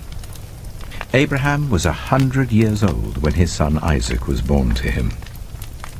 Sarah said, "God has brought me laughter, and everyone who hears about this will laugh with me." And she added, "Who would have said to Abraham that Sarah would nurse children? Yet I have borne him a son in his old age." The child grew and was weaned, and on the day Isaac was weaned, Abraham held a great feast. But Sarah saw that the son whom Hagar the Egyptian had borne to Abraham was mocking, and she said to Abraham, "Get rid of that slave woman and her son, for that woman's son will never share in the inheritance with my son Isaac." The matter distressed Abraham greatly because it concerned his son. But God said to him, "Do not be so distressed about the boy and your slave woman. Listen to whatever Sarah tells you, because it is through Isaac that your offspring will be reckoned. I will make the son of the slave into a nation also, because he is your offspring." Early the next morning, Abraham took some food and a skin of water and gave them to Hagar. He set them on her shoulders and then sent her off with the boy. She went on her way and wandered in the desert of Beersheba. When the water in the skin was gone, she put the boy under one of the bushes.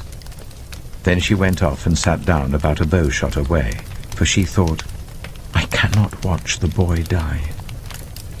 And as she sat there, she began to sob. God heard the boy crying. And the angel of God called to Hagar from heaven and said to her, "What is the matter, Hagar? Do not be afraid. God has heard the boy crying as he lies there. Lift the boy up and take him by the hand, for I will make him into a great nation." Then God opened her eyes, and she saw a well of water. So she went and filled the skin with water and gave the boy a drink. God was with the boy as he grew up, He lived in the desert and became an archer. While he was living in the desert of Paran, his mother got a wife for him from Egypt. At that time, Abimelech and Phicol, the commander of his forces, said to Abraham, "God is with you in everything you do. Now swear to me here before God that you will not deal falsely with me or my children or my descendants. Show to me and the country where you now reside as a foreigner the same kindness I have shown to you." Abraham said, "I swear it." Then Abraham complained to Abimelech about a well of water that Abimelech's servants had seized. But Abimelech said, "I don't know who has done this. You did not tell me, and I heard about it only today." So Abraham brought sheep and cattle and gave them to Abimelech, and the two men made a treaty. Abraham set apart 7 ewe lambs from the flock, and Abimelech asked Abraham, "What is the meaning of these 7 ewe lambs you have set apart by themselves?" He replied, "Accept these 7 lambs from my hand as a witness that I dug this well." So that place was called Beersheba, because the 2 men swore an oath there. After the treaty had been made at Beersheba, Abimelech and Phicol, the commander of his forces, returned to the land of the Philistines. Abraham planted a tamarisk tree in Beersheba, and there he called on the name of the Lord, the eternal God. And Abraham stayed in the land of the Philistines for a long time. Genesis chapter 22. Sometime later, God tested Abraham. He said to him, "Abraham." "Here I am," he replied. Then God said, "Take your son, your only son, whom you love, Isaac, and go to the region of Moriah. Sacrifice him there as a burnt offering on a mountain I will show you." Early the next morning, Abraham got up and loaded his donkey. He took with him 2 of his servants and his son Isaac. When he had cut enough wood for the burnt offering, he set out for the place God had told him about. On the 3rd day, Abraham looked up and saw the place in the distance. He said to his servants, "Stay here with the donkey while I and the boy go over there. We will worship, and then we will come back to you." Abraham took the wood for the burnt offering and placed it on his son Isaac, and he himself carried the fire and the knife. As the 2 of them went on together, Isaac spoke up and said to his father Abraham, "Father?" "Yes, my son," Abraham replied. "The fire and wood are here," Isaac said. "But where is the lamb for the burnt offering?" Abraham answered, "God himself will provide the lamb for the burnt offering, my son." And the 2 of them went on together.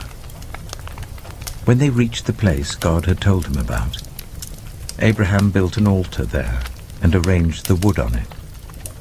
He bound his son Isaac and laid him on the altar on top of the wood. Then he reached out his hand and took the knife to slay his son. But the angel of the Lord called out to him from heaven, "Abraham! Abraham!" "Here I am," he replied.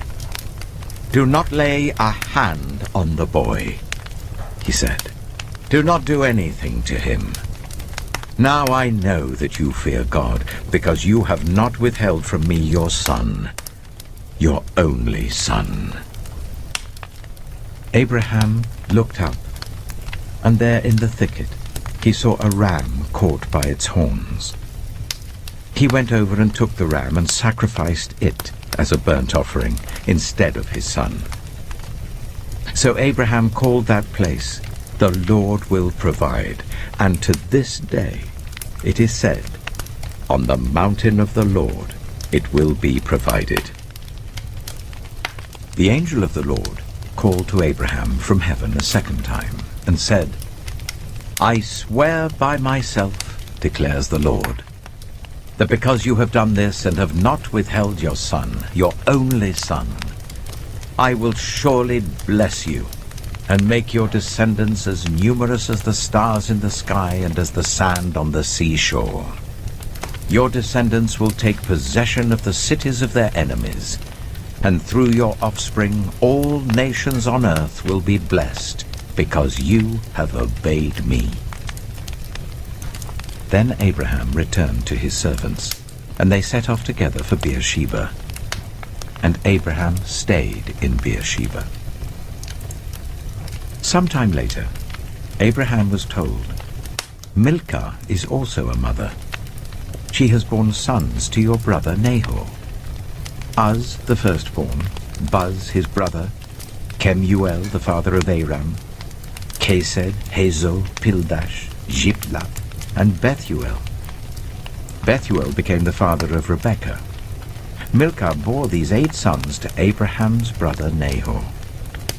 His concubine, whose name was Rumah, also had sons, Teba, Gaham, Tehash, and Maacah."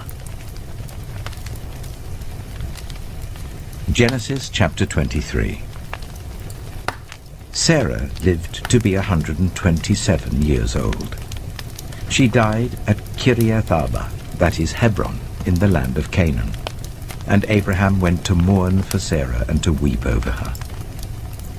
Then Abraham rose from beside his dead wife and spoke to the Hittites. He said, "I am a foreigner and stranger among you. Sell me some property for a burial site here, so I can bury my dead." The Hittites replied to Abraham, "Sir, listen to us. You are a mighty prince among us. Bury your dead in the choicest of our tombs. None of us will refuse you his tomb for burying your dead." Then Abraham rose and bowed down before the people of the land, the Hittites. He said to them, "If you are willing to let me bury my dead, then listen to me and intercede with Ephron, son of Zohar, on my behalf. So he will sell me the cave of Machpelah, which belongs to him and is at the end of his field. Ask him to sell it to me for the full price as a burial site among you." Ephron the Hittite was sitting among his people, and he replied to Abraham in the hearing of all the Hittites who had come to the gate of his city. "No, my lord," he said, "listen to me. I give you the field, and I give you the cave that is in it. I give it to you in the presence of my people. Bury your dead." Again Abraham bowed down before the people of the land, and he said to Ephron in their hearing, "Listen to me. If you will, I will pay the price of the field. Accept it from me, so I can bury my dead there." Ephron answered Abraham, "Listen to me, my lord. The land is worth 400 shekels of silver. But what is that between you and me? Bury your dead." Abraham agreed to Ephron's terms and weighed out for him the price he had named in the hearing of the Hittites, 400 shekels of silver, according to the weight current among the merchants. So Ephron's field in Machpelah, near Mamre, both the field and the cave in it, and all the trees within the borders of the field, was legally made over to Abraham as his property, in the presence of all the Hittites who had come to the gate of the city. Afterwards, Abraham buried his wife Sarah in the cave in the field of Machpelah, near Mamre, which is at Hebron, in the land of Canaan. So the field and the cave in it were legally made over to Abraham by the Hittites as a burial site. Genesis chapter 24. Abraham was now very old, and the Lord had blessed him in every way. He said to the senior servant in his household, the one in charge of all that he had, "Put your hand under my thigh. I want you to swear by the Lord, the God of heaven and the God of earth, that you will not get a wife for my son from the daughters of the Canaanites, among whom I am living, but will go to my country and my own relatives and get a wife for my son Isaac." The servant asked him, "What if the woman is unwilling to come back with me to this land? Shall I then take your son back to the country you came from? Make sure that you do not take my son back there, Abraham said. The Lord, the God of heaven, who brought me out of my father's household and my native land, and who spoke to me and promised me on oath, saying, to your offspring I will give this land, he will send his angel before you, so that you can get a wife for my son from there. If the woman is unwilling to come back with you, then you will be released from this oath of mine. Only do not take my son back there. So the servant put his hand under the thigh of his master Abraham, and swore an oath to him concerning this matter. Then the servant left, taking with him 10 of his master's camels, loaded with all kinds of good things from his master. He set out for Aram Naharaim, and made his way to the town of Nahor. He made the camels kneel down near the well outside the town. It was toward evening, the time the women go out to draw water. Then he prayed, Lord, God of my master Abraham, make me successful today and show kindness to my master Abraham. See, I am standing beside this spring, and the daughters of the townspeople are coming out to draw water. May it be that when I say to a young woman, please let down your jar that I may have a drink, and she says, drink, and I'll water your camels too. Let her be the one you have chosen for your servant Isaac. By this I will know that you have shown kindness to my master. Before he had finished praying, Rebekah came out with her jar on her shoulder. She was the daughter of Bethuel, son of Milcah, who was the wife of Abraham's brother Nahor. The woman was very beautiful, a virgin. No man had ever slept with her. She went down to the spring, filled her jar, and came up again. The servant hurried to meet her and said, Oh, please, give me a little water from your jar. Drink, my lord, she said, and quickly lowered the jar to her hands and gave him a drink. After she had given him a drink, she said, I'll draw water for your camels too until they've had enough to drink. So she quickly emptied her jar into the trough, ran back to the well to draw more water, and drew enough for all his camels. Without saying a word, the man watched her closely to learn whether or not the Lord had made his journey successful. When the camels had finished drinking, the man took out a gold nose ring weighing a beaker and 2 gold bracelets weighing 10 shekels. Then he asked, Whose daughter are you? Please tell me, is there room in your father's house for us to spend the night? She answered him, I am the daughter of Bethuel, the son that Milcah bore to Nahor. And she added, We have plenty of straw and fodder, as well as room for you to spend the night.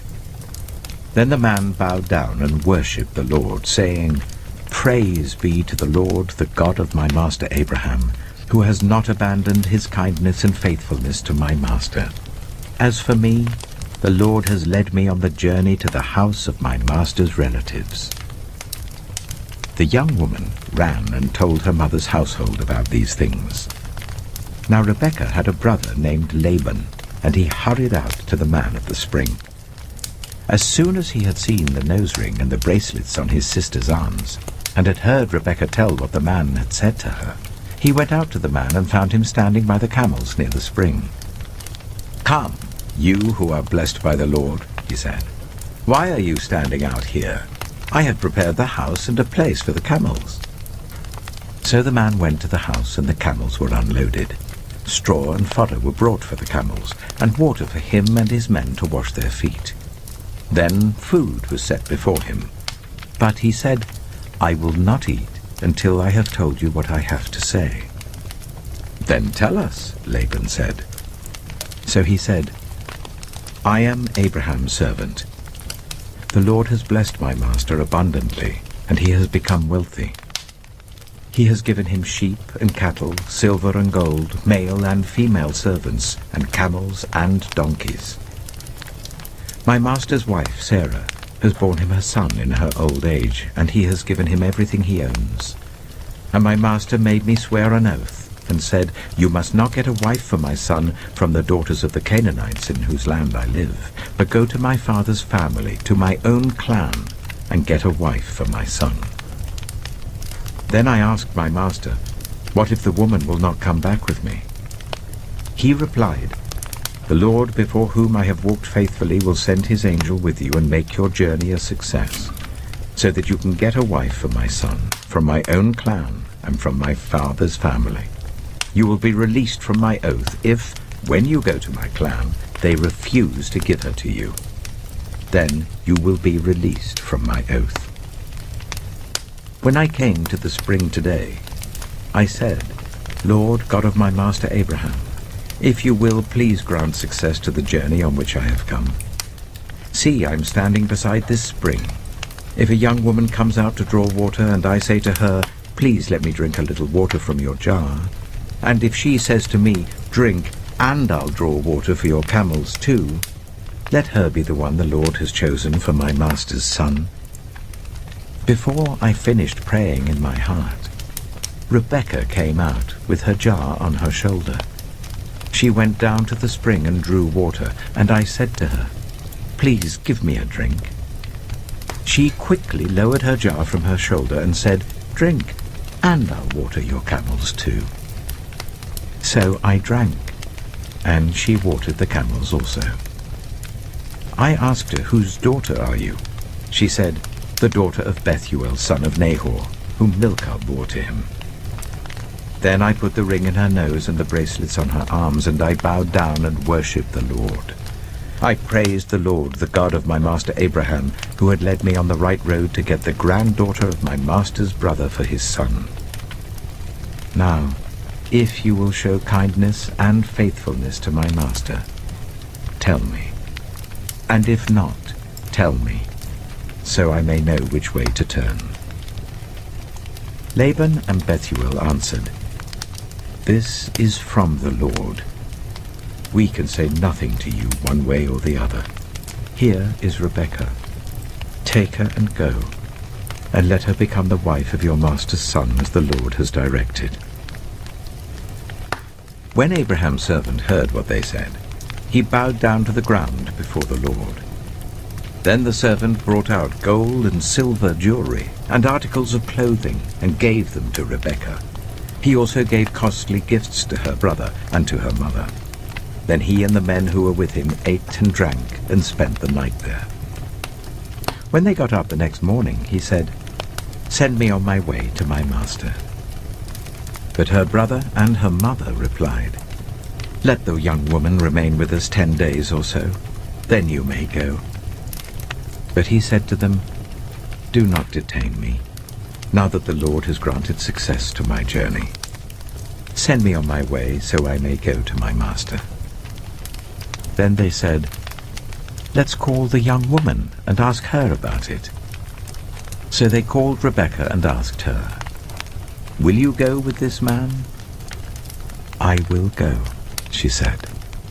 So they sent their sister Rebekah on her way, along with her nurse and Abraham's servant and his men. And they blessed Rebekah and said to her, "Our sister, may you increase to thousands upon thousands. May your offspring possess the cities of their enemies." Then Rebekah and her attendants got ready and mounted the camels and went back with the man. So the servant took Rebekah and left. Now Isaac had come from Beer Lahai-roi, for he was living in the Negev. He went out to the field one evening to meditate, and as he looked up, he saw camels approaching. Rebekah also looked up and saw Isaac. She got down from her camel and asked the servant, "Who is that man in the field coming to meet us?" "He is my master," the servant answered. So she took her veil and covered herself. Then the servant told Isaac all he had done. Isaac brought her into the tent of his mother Sarah, and he married Rebekah. So she became his wife, and he loved her. And Isaac was comforted after his mother's death. Genesis chapter 25. Abraham had taken another wife, whose name was Keturah. She bore him Zimran, Jokshan, Medan, Midian, Ishbak, and Shua. Jokshan was the father of Sheba and Dedan. The descendants of Dedan were the Ashurites and Letoshites and the Lumites. The sons of Midian were Ephah, Hanok, Abida, and Eldaah. All these were descendants of Keturah. Abraham left everything he owned to Isaac. But while he was still living, he gave gifts to the sons of his concubines and sent them away from his son Isaac to the land of the east. Abraham lived 175 years. Then Abraham breathed his last and died at a good old age, an old man and full of years, and he was gathered to his people. His sons Isaac and Ishmael buried him in the cave of Machpelah, near Mamre, in the field of Ephron, son of Zohar the Hittite, the field Abraham had bought from the Hittites. There Abraham was buried with his wife Sarah. After Abraham's death, God blessed his son Isaac, who then lived near Beer Lahai-roi. This is the account of the family line of Abraham's son Ishmael, whom Sarah's slave Hagar the Egyptian bore to Abraham. These are the names of the sons of Ishmael, listed in the order of their birth.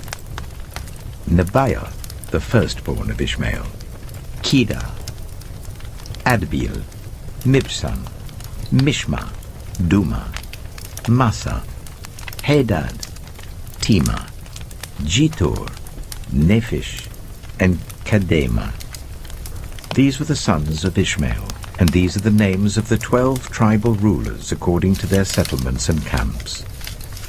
Ishmael lived 137 years. He breathed his last and died, and he was gathered to his people. His descendants settled in the area from Havilah to Shur, near the eastern border of Egypt as you go towards Ashur. And they lived in hostility toward all the tribes related to them. This is the account of the family line of Abraham's son Isaac. Abraham became the father of Isaac, and Isaac was 40 years old when he married Rebekah, daughter of Bethuel the Aramean from Paddan Aram, and sister of Laban the Aramean. Isaac prayed to the Lord on behalf of his wife because she was childless. The Lord answered his prayer, and his wife Rebekah became pregnant. The babies jostled each other within her, and she said, "Why is this happening to me?" So she went to inquire of the Lord. The Lord said to her, "2 nations are in your womb, and 2 peoples from within you will be separated. One people will be stronger than the other, and the older will serve the younger." When the time came for her to give birth, there were twin boys in her womb. The first to come out was red, and his whole body was like a hairy garment, so they named him Esau. After this his brother came out, with his hand grasping Esau's heel, so he was named Jacob. Isaac was 60 years old when Rebekah gave birth to them. The boys grew up, and Esau became a skillful hunter, a man of the open country, while Jacob was content to stay at home among the tents. Isaac, who had a taste for wild game, loved Esau, but Rebekah loved Jacob. Once, when Jacob was cooking some stew, Esau came in from the open country, famished. He said to Jacob, "Quick, let me have some of that red stew. I'm famished." That is why he was also called Edom. Jacob replied, "First sell me your birthright." "Look, I am about to die," Esau said. "What good is the birthright to me?" But Jacob said, "Swear to me first." So he swore an oath to him, selling his birthright to Jacob. Then Jacob gave Esau some bread and some lentil stew. He ate and drank, and then got up and left. So Esau despised his birthright. Genesis chapter 26. Now there was a famine in the land, besides the previous famine in Abraham's time. And Isaac went to Abimelech, king of the Philistines, in Gerar. The Lord appeared to Isaac and said, "Do not go down to Egypt.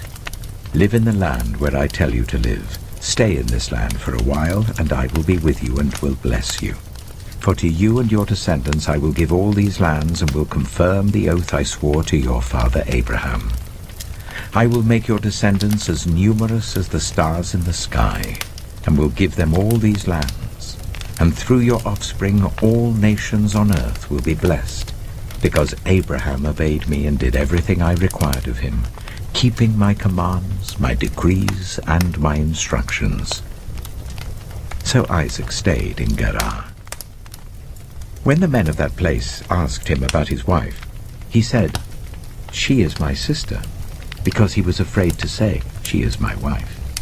He thought, "The men of this place might kill me on account of Rebekah, because she is beautiful." When Isaac had been there a long time, Abimelech, king of the Philistines, looked down from a window and saw Isaac caressing his wife Rebekah. So Abimelech summoned Isaac and said, "She is really your wife. Why did you say, 'She is my sister'?" Isaac answered him, "Because I thought I might lose my life on account of her." Then Abimelech said, "What is this you have done to us? One of the men might well have slept with your wife, and you would have brought guilt upon us." So Abimelech gave orders to all the people, "Anyone who harms this man or his wife shall surely be put to death." Isaac planted crops in that land, and the same year reaped 100-fold, because the Lord blessed him. The man became rich, and his wealth continued to grow until he became very wealthy.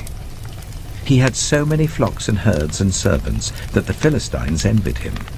So all the wells that his father's servants had dug in the time of his father Abraham, the Philistines stopped up, filling them with earth. Then Abimelech said to Isaac, "Move away from us. You have become too powerful for us." So Isaac moved away from there and encamped in the valley of Gerar, where he settled. Isaac reopened the wells that had been dug in the time of his father Abraham, which the Philistines had stopped up after Abraham died, and he gave them the same names his father had given them. Isaac's servants dug in the valley and discovered a well of fresh water there. But the herdsmen of Gerar quarreled with those of Isaac and said, "The water is ours." So he named the well Esek, because they disputed with him. Then they dug another well, but they quarreled over that one also. So he named it Sitnah. He moved from there and dug another well, and no one quarreled over it.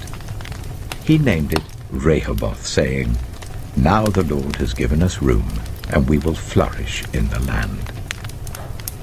From there he went up to Beersheba. That night the Lord appeared to him and said, "I am the God of your father Abraham. Do not be afraid, for I am with you. I will bless you and will increase the number of your descendants for the sake of my servant Abraham." Isaac built an altar there and called on the name of the Lord. There he pitched his tent, and there his servants dug a well.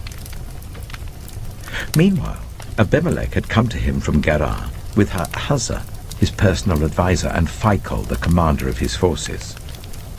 Isaac asked them, "Why have you come to me, since you were hostile to me and sent me away?" They answered, "We saw clearly that the Lord was with you. So we said there ought to be a sworn agreement between us and you. Let us make a treaty with you, that you will do us no harm, just as we did not harm you, but always treated you well and sent you away peacefully. And now you are blessed by the Lord." Isaac then made a feast for them, and they ate and drank. Early the next morning the men swore an oath to each other. Then Isaac sent them on their way, and they went away peacefully. That day Isaac's servants came and told him about the well they had dug. They said, "We've found water." He called it Sheba, and to this day the name of the town has been Beersheba. When Esau was 40 years old, he married Judith, daughter of Beeri the Hittite, and also Basemath, daughter of Elon the Hittite. They were a source of grief to Isaac and Rebekah. Genesis chapter 27. When Isaac was old and his eyes were so weak that he could no longer see, he called for Esau his older son and said to him, "My son." "Here I am," he answered. Isaac said, "I am now an old man and don't know the day of my death. Now then, get your equipment, your quiver and bow, and go out to the open country to hunt some wild game for me. Prepare me the kind of tasty food I like, and bring it to me to eat, so that I may give you my blessing before I die." Now Rebekah was listening as Isaac spoke to his son Esau. When Esau left for the open country to hunt game and bring it back, Rebekah said to her son Jacob, "Look, I overheard your father say to your brother Esau, 'Bring me some game and prepare me some tasty food to eat, so that I may give you my blessing in the presence of the Lord before I die.' Now, my son, listen carefully and do what I tell you. Go out to the flock and bring me 2 choice young goats, so I can prepare some tasty food for your father, just the way he likes it. Then take it to your father to eat, so that he may give you his blessing before he dies." Jacob said to Rebekah his mother, "But my brother Esau is a hairy man, while I have smooth skin. What if my father touches me? I would appear to be tricking him, and would bring down a curse on myself rather than a blessing."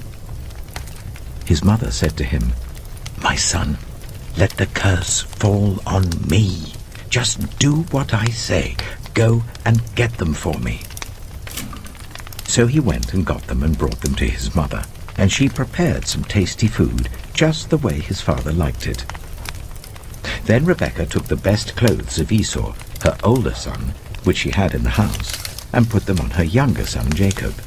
She also covered his hands and the smooth part of his neck with the goat skins.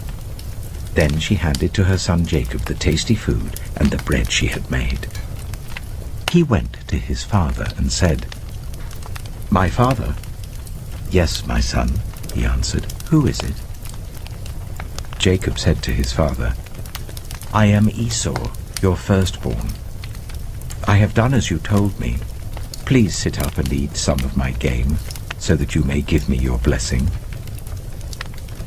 Isaac asked his son, "How did you find it so quickly, my son?"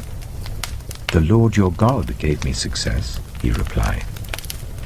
Then Isaac said to Jacob, "Come near so I can touch you, my son, to know whether you really are my son Esau or not." Jacob went close to his father Isaac, who touched him and said, "The voice is the voice of Jacob, but the hands are the hands of Esau." He did not recognize him, for his hands were hairy like those of his brother Esau, so he proceeded to bless him. "Are you really my son Esau?" he asked. "I am," he replied. Then he said, "My son, bring me some of your game to eat, so that I may give you my blessing." Jacob brought it to him, and he ate, and he brought some wine, and he drank. Then his father Isaac said to him, "Come here, my son, and kiss me." So he went to him and kissed him. When Isaac caught the smell of his clothes, he blessed him and said, "Ah, the smell of my son is like the smell of a field that the Lord has blessed. May God give you heaven's dew and earth's richness, an abundance of grain and new wine. May nations serve you and peoples bow down to you. Be Lord over your brothers, and may the sons of your mother bow down to you. May those who curse you be cursed, and those who bless you be blessed." After Isaac finished blessing him, and Jacob had scarcely left his father's presence, his brother Esau came in from hunting. He too prepared some tasty food and brought it to his father. Then he said to him, "My father, please sit up and eat some of my game, so that you may give me your blessing." His father Isaac asked him, "Who are you?" "I am your son," he answered, "your firstborn, Esau." Isaac trembled violently and said, "Who was it, then, that hunted game and brought it to me? I ate it just before you came, and I blessed him, and indeed he will be blessed." When Esau heard his father's words, he burst out with a loud and bitter cry, and said to his father, "Bless me, me too, my father." But he said, "Your brother came deceitfully and took your blessing." Esau said, "Isn't he rightly named Jacob? This is the second time he has taken advantage of me. He took my birthright, and now he's taken my blessing." Then he asked, "Haven't you reserved any blessing for me?" Isaac answered Esau, "I have made him lord over you, and have made all his relatives his servants, and I have sustained him with grain and new wine. So what can I possibly do for you, my son?" Esau said to his father, "Do you only have one blessing, my father? Bless me too, my father." Then Esau wept aloud. His father Isaac answered him, "Your dwelling will be away from the earth's richness, away from the dew of heaven above. You will live by the sword, and you will serve your brother. But when you grow restless, you will throw his yoke from off your neck." Esau held a grudge against Jacob because of the blessing his father had given him. He said to himself, "The days of mourning for my father are near. Then I will kill my brother Jacob." When Rebekah was told what her older son Esau had said, she sent for her younger son Jacob and said to him, "Your brother Esau is planning to avenge himself by killing you. Now then, my son, do what I say. Flee at once to my brother Laban in Haran. Stay with him for a while until your brother's fury subsides. When your brother is no longer angry with you and forgets what you did to him, I'll send word for you to come back from there. Why should I lose both of you in one day?" Then Rebekah said to Isaac, "I'm disgusted with living because of these Hittite women. If Jacob takes a wife from among the women of this land, from Hittite women like these, my life will not be worth living." Genesis chapter 28. So Isaac called for Jacob and blessed him. Then he commanded him, "Do not marry a Canaanite woman. Go at once to Paddan Aram, to the house of your mother's father Bethuel. Take a wife for yourself there from among the daughters of Laban, your mother's brother. May God Almighty bless you and make you fruitful and increase your numbers, until you become a community of peoples. May he give you and your descendants the blessing given to Abraham, so that you may take possession of the land where you now reside as a foreigner, the land God gave to Abraham." Then Isaac sent Jacob on his way, and he went to Paddan Aram, to Laban son of Bethuel the Aramean, the brother of Rebekah, who was the mother of Jacob and Esau. Now Esau learned that Isaac had blessed Jacob and had sent him to Paddan Aram to take a wife from there, and that when he blessed him he commanded him, "Do not marry a Canaanite woman," and that Jacob had obeyed his father and mother and had gone to Paddan Aram. Esau then realized how displeasing the Canaanite women were to his father Isaac. So he went to Ishmael and married Mahalath, the sister of Nebaioth, and daughter of Ishmael, son of Abraham, in addition to the wives he already had. Jacob left Beersheba and set out for Haran. When he reached a certain place, he stopped for the night because the sun had set. Taking one of the stones there, he put it under his head and lay down to sleep. He had a dream. in which he saw a stairway resting on the earth with its top reaching to heaven, and the angels of God were ascending and descending on it.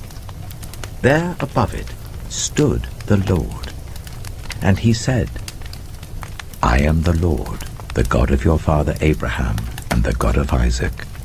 I will give you and your descendants the land on which you are lying. Your descendants will be like the dust of the earth, and you will spread out to the west and to the east, to the north and to the south. All peoples on earth will be blessed through you and your offspring. I am with you and will watch over you wherever you go, and I will bring you back to this land. I will not leave you until I have done what I have promised you. When Jacob awoke from his sleep, he thought, surely the Lord is in this place, and I was not aware of it. He was afraid and said, how awesome is this place! This is none other than the house of God. This is the gate of heaven. Early the next morning, Jacob took the stone he had placed under his head and set it up as a pillar and poured oil on top of it. He called that place Bethel, though the city used to be called Luz. Then Jacob made a vow, saying, if God will be with me and will watch over me on this journey I am taking, and will give me food to eat and clothes to wear, so that I return safely to my father's household, then the Lord will be my God, and this stone that I have set up as a pillar will be God's house, and of all that you give me, I will give you a tenth. Genesis chapter 29. Then Jacob continued on his journey and came to the land of the eastern peoples. There he saw a well in the open country with 3 flocks of sheep lying near it, because the flocks were watered from that well. The stone over the mouth of the well was large. When all the flocks were gathered there, the shepherds would roll the stone away from the well's mouth and water the sheep. Then they would return the stone to its place over the mouth of the well. Jacob asked the shepherds, my brothers, where are you from? We're from Haran, they replied. He said to them, do you know Laban, Nahor's grandson? Yes, we know him, they answered. Then Jacob asked them, is he well? Yes, he is, they said. And here comes his daughter Rachel with the sheep. Look, he said, the sun is still high. It is not time for the flocks to be gathered. Water the sheep and take them back to pasture. We can't, they replied, until all the flocks are gathered and the stone has been rolled away from the mouth of the well. Then we will water the sheep. While he was still talking with them, Rachel came with her father's sheep, for she was a shepherd. When Jacob saw Rachel, daughter of his uncle Laban, and Laban's sheep, he went over and rolled the stone away from the mouth of the well and watered his uncle's sheep. Then Jacob kissed Rachel and began to weep aloud. He had told Rachel that he was a relative of her father and a son of Rebekah. So she ran and told her father. As soon as Laban heard the news about Jacob, his sister's son, he hurried to meet him. He embraced him and kissed him and brought him to his home. And there Jacob told him all these things. Then Laban said to him, you are my own flesh and blood. After Jacob had stayed with him for a whole month, Laban said to him, just because you're a relative of mine, should you work for me for nothing? Tell me what your wages should be. Now Laban had 2 daughters. The name of the older was Leah, and the name of the younger was Rachel. Leah had weak eyes, but Rachel had a lovely figure and was beautiful. Jacob was in love with Rachel and said, I'll work for you 7 years in return for your younger daughter Rachel. Laban said, it's better that I give her to you than to some other man. Stay here with me. So Jacob served 7 years to get Rachel, but they seemed like only a few days to him because of his love for her. Then Jacob said to Laban, give me my wife. My time is completed, and I want to make love to her. So Laban brought together all the people of the place and gave a feast, But when evening came, he took his daughter Leah and brought her to Jacob, and Jacob made love to her. And Laban gave his servant Zilpah to his daughter as her attendant. When morning came, there was Leah. So Jacob said to Laban, "What is this you have done to me? I served you for Rachel, didn't I? Why have you deceived me?" Laban replied, "It is not our custom here to give the younger daughter in marriage before the older one. Finish this daughter's bridal week. Then we will give you the younger one also in return for another 7 years of work."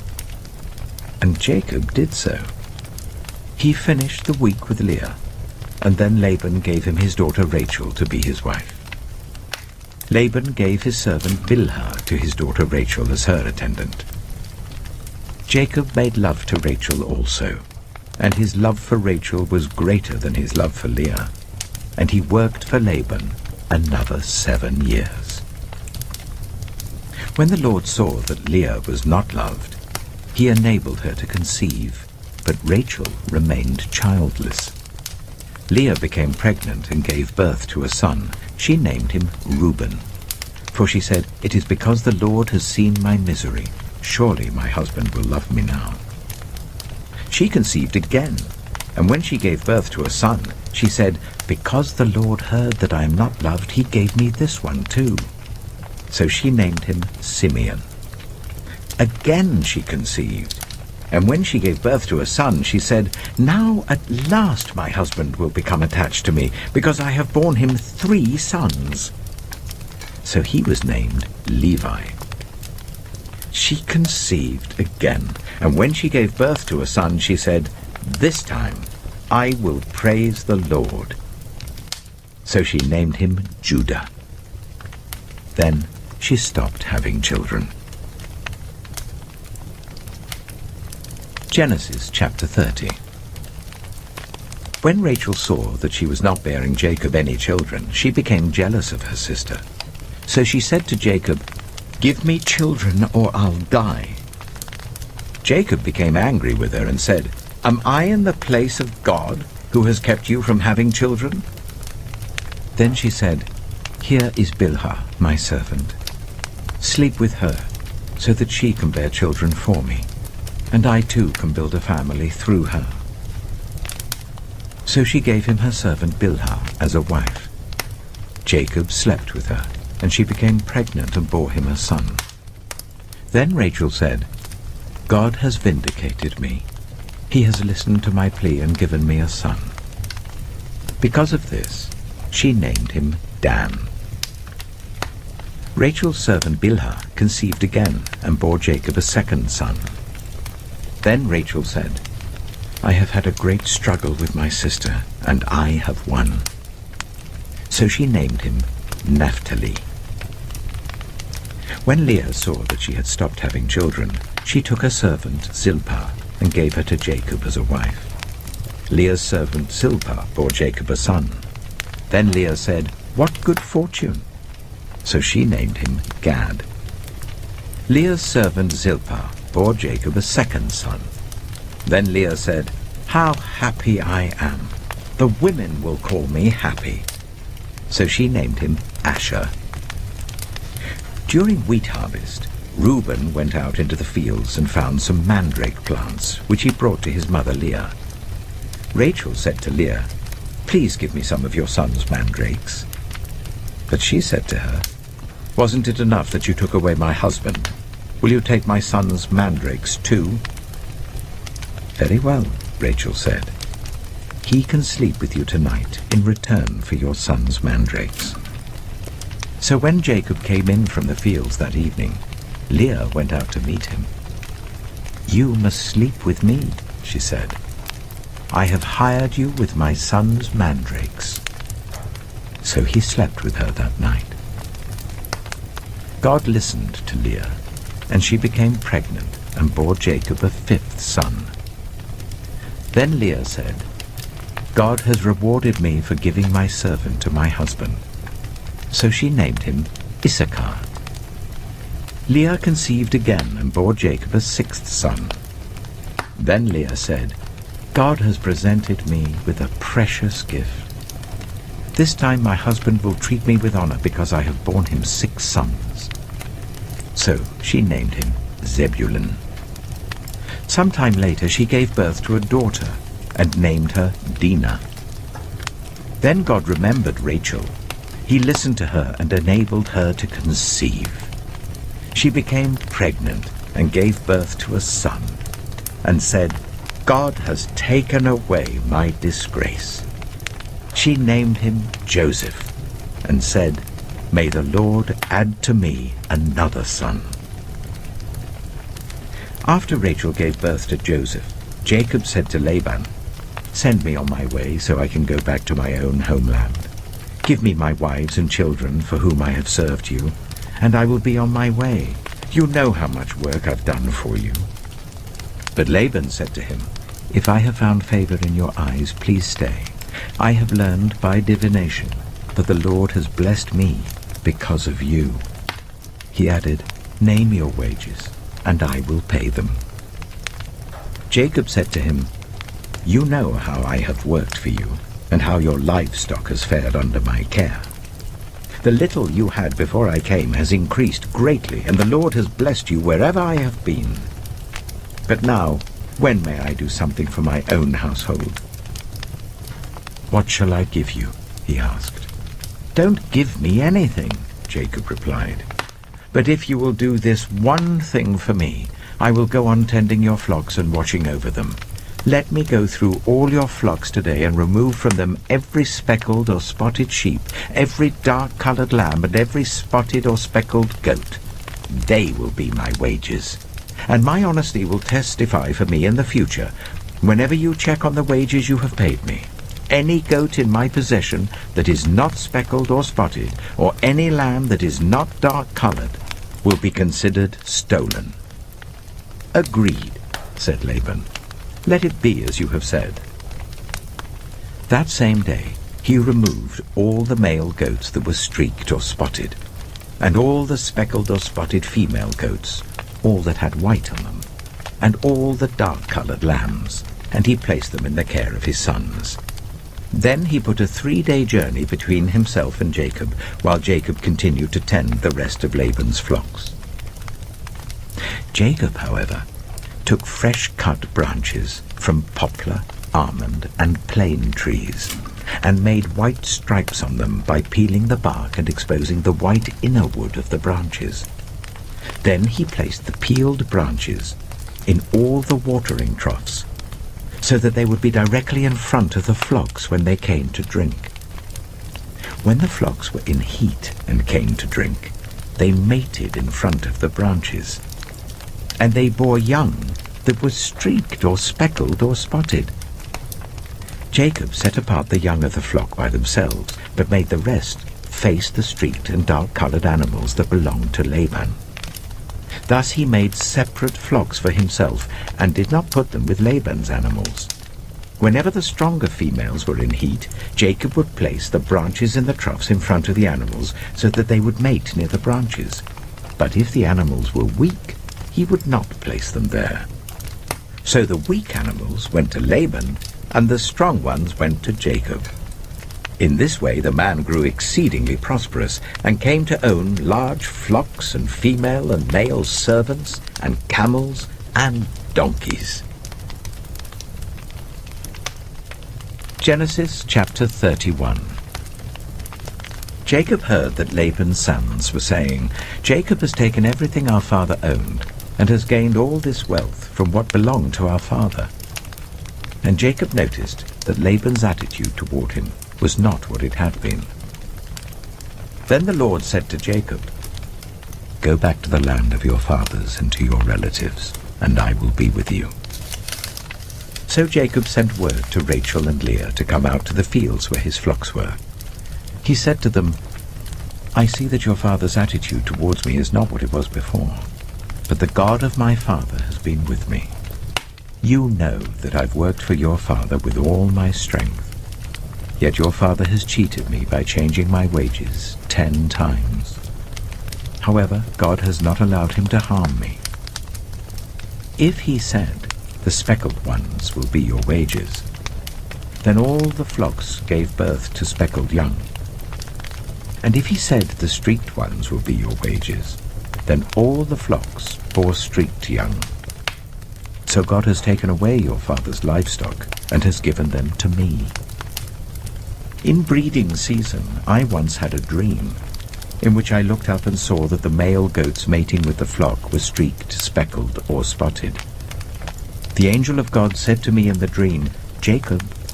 I answered, "Here I am." And he said, "Look up and see that all the male goats mating with the flock are streaked, speckled, or spotted, for I have seen all that Laban has been doing to you. I am the God of Bethel, where you anointed a pillar and where you made a vow to me.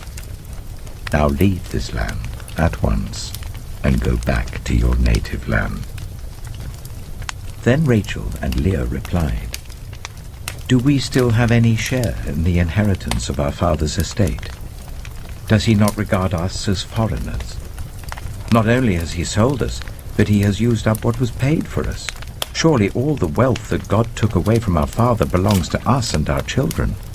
So do whatever God has told you." Then Jacob put his children and his wives on camels, and he drove all his livestock ahead of him along with all the goods he had accumulated in Paddan Aram to go to his father Isaac in the land of Canaan. When Laban had gone to shear his sheep, Rachel stole her father's household gods. Moreover, Jacob deceived Laban the Aramean by not telling him he was running away. So he fled with all he had, crossed the Euphrates River, and headed for the hill country of Gilead. On the third day, Laban was told that Jacob had fled. Taking his relatives with him, he pursued Jacob for 7 days and caught up with him in the hill country of Gilead. Then God came to Laban the Aramean in a dream at night and said to him, "Be careful not to say anything to Jacob, either good or bad." Jacob had pitched his tent in the hill country of Gilead when Laban overtook him, and Laban and his relatives camped there too. Then Laban said to Jacob, "What have you done? You've deceived me, and you've carried off my daughters like captives in war. Why did you run off secretly and deceive me? Why didn't you tell me, so I could send you away with joy and singing to the music of tambourines and harps? You didn't even let me kiss my grandchildren and my daughters goodbye. You've done a foolish thing. I have the power to harm you. But last night the God of your father said to me, 'Be careful not to say anything to Jacob, either good or bad.' Now you have gone off because you long to return to your father's household. But why did you steal my gods?" Jacob answered Laban, "I was afraid, because I thought you would take your daughters away from me by force. But if you find anyone who has your gods, that person shall not live. In the presence of our relatives, see for yourself whether there is anything of yours here with me, and if so, take it." Now Jacob did not know that Rachel had stolen the gods. So Laban went into Jacob's tent, and into Leah's tent, and into the tent of the 2 female servants, but he found nothing. After he came out of Leah's tent, he entered Rachel's tent. Now Rachel had taken the household gods and put them inside her camel's saddle and was sitting on them. Laban searched through everything in the tent, but found nothing. Rachel said to her father, "Don't be angry, my lord, that I cannot stand up in your presence. I'm having my period." So he searched, but could not find the household gods. Jacob was angry and took Laban to task. "What is my crime?" he asked Laban. "How have I wronged you that you hunt me down? Now that you have searched through all my goods, what have you found that belongs to your household? Put it here in front of your relatives and mine, and let them judge between the 2 of us. I have been with you for 20 years now. Your sheep and goats have not miscarried, nor have I eaten rams from your flocks. I did not bring you animals torn by wild beasts. I bore the loss myself. and you demanded payment from me for whatever was stolen by day or night. This was my situation. The heat consumed me in the daytime and the cold at night, and sleep fled from my eyes. It was like this for the 20 years I was in your household. I worked for you 14 years for your 2 daughters and 6 years for your flocks, and you changed my wages 10 times. If the God of my father, the God of Abraham, and the fear of Isaac had not been with me, you would surely have sent me away empty-handed. But God has seen my hardship and the toil of my hands, and last night he rebuked you." Laban answered Jacob, "The women are my daughters, the children are my children, and the flocks are my flocks. All you see is mine. Yet what can I do today about these daughters of mine, or about the children they have borne? Come now, let's make a covenant, you and I, and let it serve as a witness between us."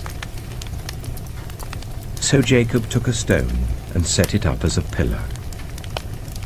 He said to his relatives, "Gather some stones." So they took stones and piled them in a heap, and they ate there by the heap. Laban called it Jigar-Sehadutha, and Jacob called it Gilead. Laban said, "This heap is a witness between you and me today." That is why it was called Gilead. It was also called Mizpah, because he said, "May the Lord keep watch between you and me when we are away from each other. If you ill-treat my daughters, or if you take any wives besides my daughters, even though no one is with us, remember that God is a witness between you and me." Laban also said to Jacob, "Here is this heap, and here is the pillar I have set up between you and me. This heap is a witness, and this pillar is a witness, that I will not go past this heap to your side to harm you, and that you will not go past this heap and pillar to my side to harm me. May the God of Abraham and the God of Nahor, the God of their father, judge between us." So Jacob took an oath in the name of the fear of his father Isaac. He offered a sacrifice there in the hill country and invited his relatives to a meal.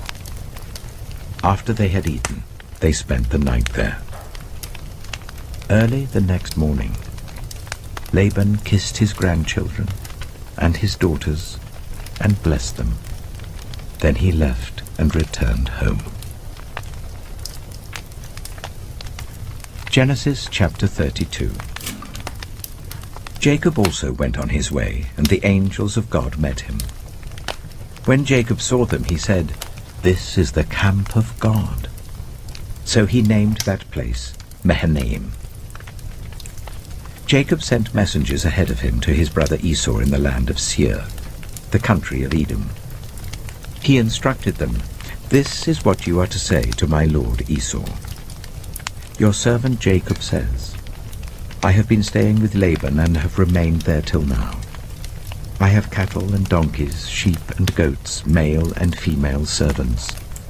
Now I am sending this message to my lord, that I may find favor in your eyes." When the messengers returned to Jacob, they said, "We went to your brother Esau, and now he is coming to meet you, and 400 men are with him." In great fear and distress, Jacob divided the people who were with him into 2 groups, and the flocks and herds and camels as well. He thought, if Esau comes and attacks one group, the group that is left may escape. Then Jacob prayed, "O God of my father Abraham, God of my father Isaac, Lord, you who said to me, 'Go back to your country and your relatives, and I will make you prosper.' I am unworthy of all the kindness and faithfulness you have shown your servant.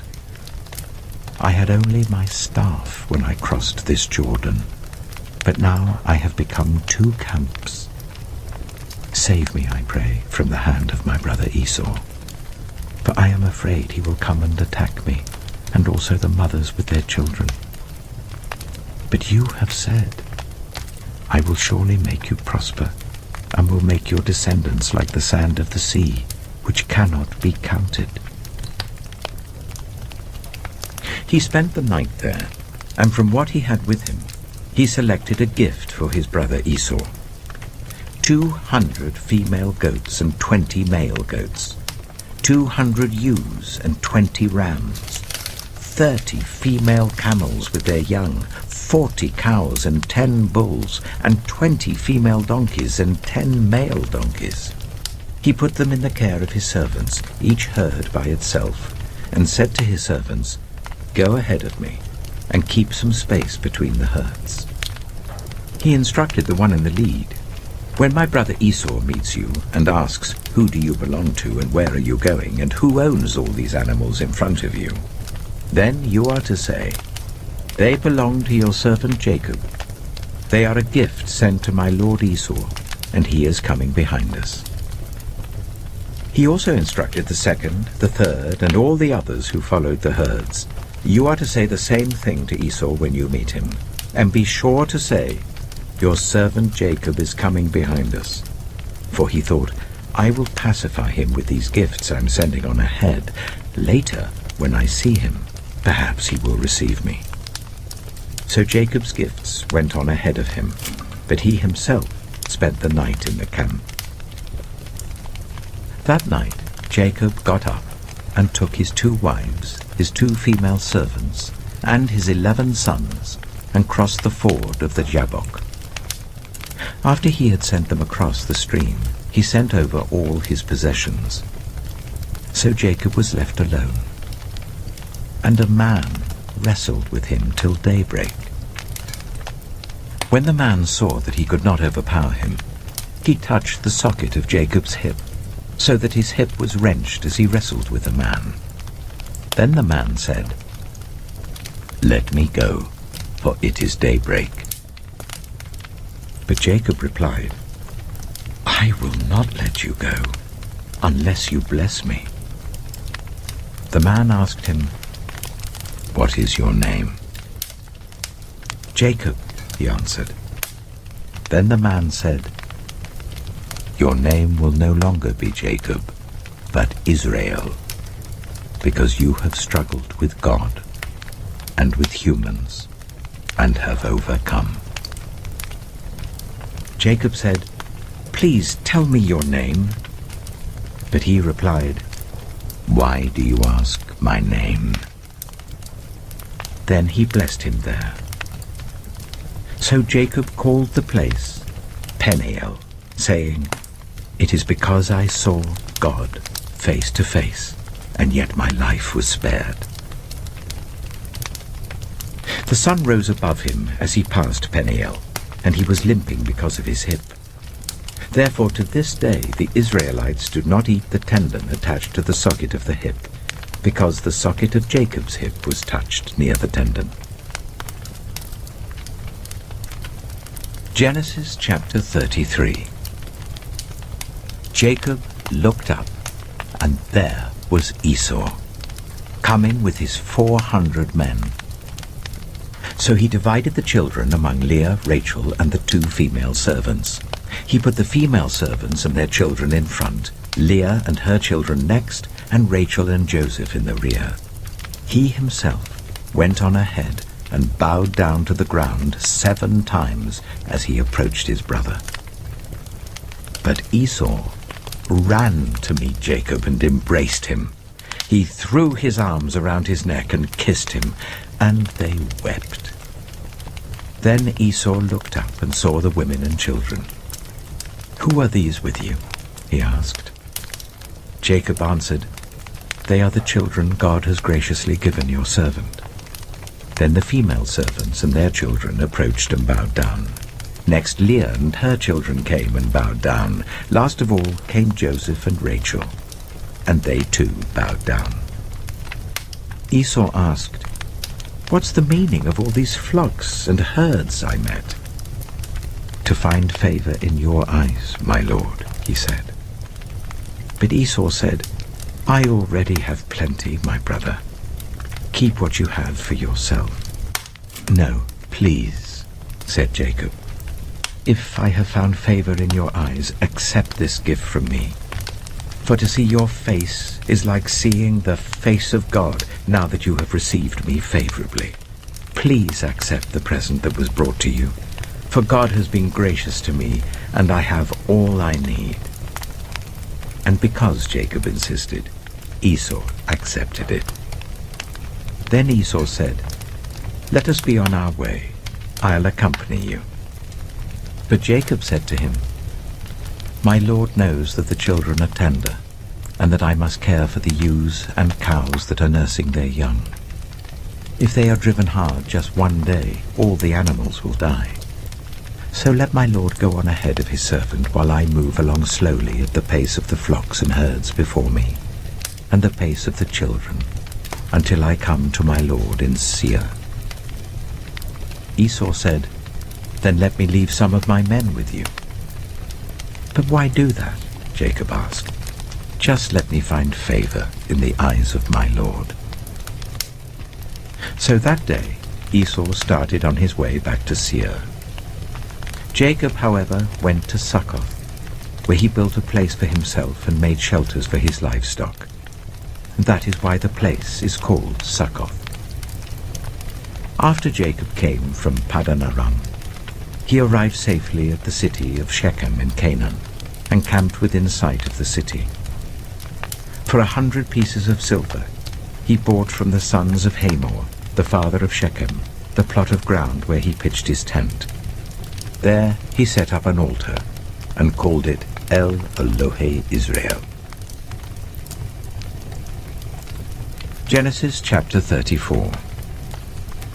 Now Dinah, the daughter Leah had borne to Jacob, went out to visit the women of the land.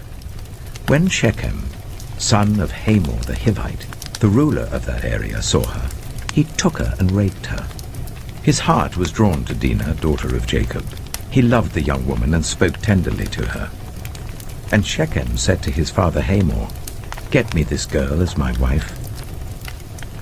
When Jacob heard that his daughter Dinah had been defiled, his sons were in the fields with his livestock, so he did nothing about it until they came home. Then Shechem's father Hamor went out to talk with Jacob. Meanwhile, Jacob's sons had come in from the fields as soon as they heard what had happened. They were shocked and furious, because Shechem had done an outrageous thing in Israel by sleeping with Jacob's daughter, a thing that should not be done. But Hamor said to them, My son Shechem has his heart set on your daughter. Please give her to him as his wife. Intermarry with us. Give us your daughters and take our daughters for yourselves. You can settle among us. The land is open to you. Live in it, trade in it, and acquire property in it. Then Shechem said to Dinah's father and brothers, Let me find favor in your eyes, and I will give you whatever you ask. Make the price for the bride and the gift I am to bring as great as you like, and I'll pay whatever you ask me. Only give me the young woman as my wife. Because their sister Dinah had been defiled, Jacob's sons replied deceitfully as they spoke to Shechem and his father Hamor. They said to them, We can't do such a thing. We can't give our sister to a man who is not circumcised. That would be a disgrace to us. We will enter into an agreement with you on one condition only, that you become like us by circumcising all your males. Then we will give you our daughters and take your daughters for ourselves. We'll settle among you and become one people with you. But if you will not agree to be circumcised, we'll take our sister and go. Their proposal seemed good to Hamor and his son Shechem. The young man, who was the most honored of all his father's family, lost no time in doing what they said, because he was delighted with Jacob's daughter. So Hamor and his son Shechem went to the gate of their city to speak to the men of their city. These men are friendly towards us, they said. Let them live in our land and trade in it. The land has plenty of room for them. We can marry their daughters and they can marry ours. But the men will agree to live with us as one people, only on the condition that our males be circumcised, as they themselves are. Won't their livestock, their property, and all their other animals become ours? So let us agree to their terms, and they will settle among us." All the men who went out of the city gate agreed with Hamor and his son Shechem, and every male in the city was circumcised. 3 days later, while all of them were still in pain, 2 of Jacob's sons, Simeon and Levi, Dinah's brothers, took their swords and attacked the unsuspecting city, killing every male. They put Hamor and his son Shechem to the sword and took Dinah from Shechem's house and left. The sons of Jacob came upon the dead bodies and looted the city where their sister had been defiled. They seized their flocks and herds and donkeys and everything else of theirs in the city and out in the fields. They carried off all their wealth and all their women and children, taking as plunder everything in the houses. Then Jacob said to Simeon and Levi, "You have brought trouble on me by making me obnoxious to the Canaanites and the Perizzites, the people living in this land. We are few in number, and if they join forces against me and attack me, I and my household will be destroyed." But they replied, "Should he have treated our sister like a prostitute?" Genesis chapter 35. Then God said to Jacob, "Go up to Bethel and settle there, and build an altar there to God, who appeared to you when you were fleeing from your brother Esau." So Jacob said to his household and to all who were with him, "Get rid of the foreign gods you have with you, and purify yourselves and change your clothes. Then come, let us go up to Bethel, where I will build an altar to God, who answered me in the day of my distress, and who has been with me wherever I have gone." So they gave Jacob all the foreign gods they had, and the rings in their ears, and Jacob buried them under the oak at Shechem. Then they set out, and the terror of God fell on the towns all around them, so that no one pursued them. Jacob and all the people with him came to Luz, that is Bethel, in the land of Canaan.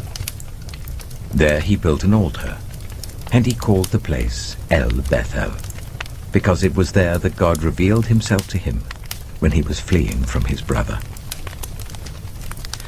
Now Deborah, Rebekah's nurse, died, and was buried under the oak outside Bethel, so it was named Allon Bacuth. After Jacob returned from Paddan Aram, God appeared to him again and blessed him.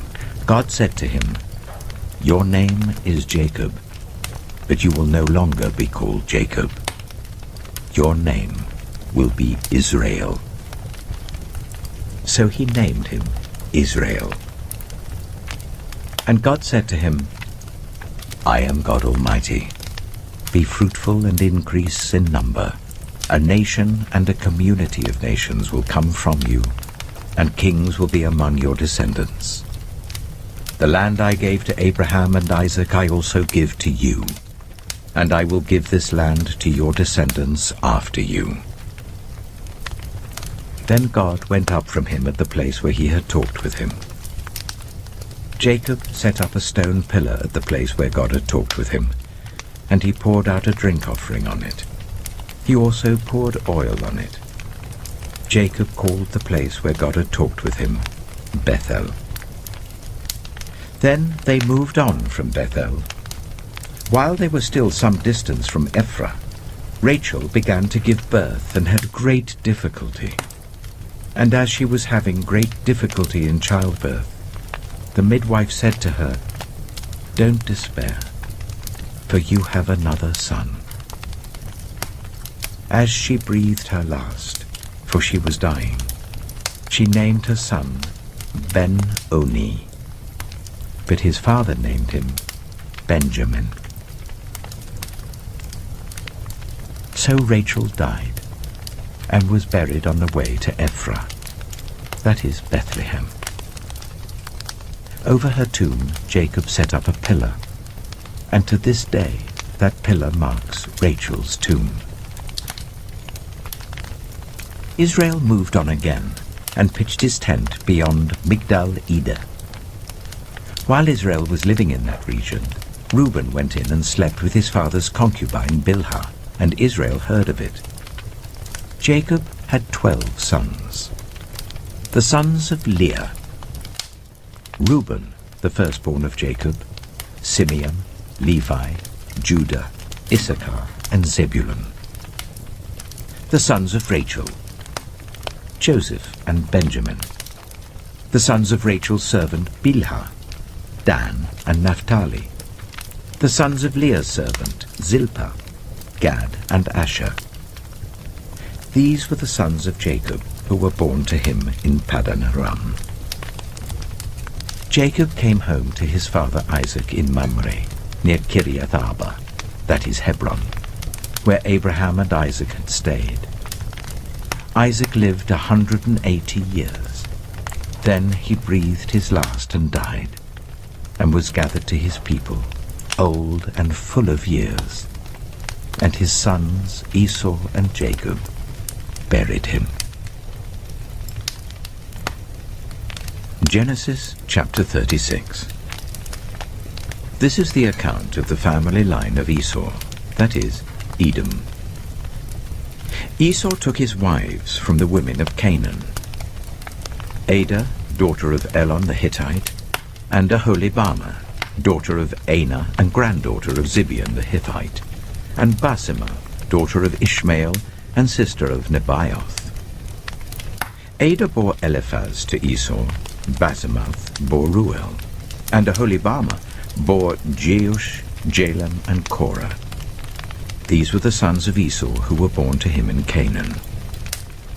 Esau took his wives and sons and daughters and all the members of his household, as well as his livestock and all his other animals and all the goods he had acquired in Canaan, and moved to a land some distance from his brother Jacob. Their possessions were too great for them to remain together. The land where they were staying could not support them both because of their livestock. So Esau, that is Edom, settled in the hill country of Seir. This is the account of the family line of Esau, the father of the Edomites, in the hill country of Seir. These are the names of Esau's sons: Eliphaz, the son of Esau's wife Adah, and Ruel, the son of Esau's wife Basemath. The sons of Eliphaz: Teman, Omar, Zepho, Getim, and Kenaz. Esau's son Eliphaz also had a concubine named Timnah, who bore him Amalek. These were grandsons of Esau's wife Adah. The sons of Ruel: Nahath, Zerah, Shammah, and Mitzah. These were grandsons of Esau's wife Basemath. The sons of Esau's wife Aholibamah, daughter of Anah and granddaughter of Zibeon, whom she bore to Esau: Jeush, Jalam, and Korah. These were the chiefs among Esau's descendants. The sons of Eliphaz, the firstborn of Esau: chiefs Teman, Omar, Zepho, Kenaz, Korah, Getim, and Amalek. These were the chiefs descended from Eliphaz in Edom. They were grandsons of Adah. The sons of Esau's son Ruel: chiefs Nahath, Zerah, Shammah, and Mitzah. These were the chiefs descended from Ruel in Edom. They were grandsons of Esau's wife Basemath.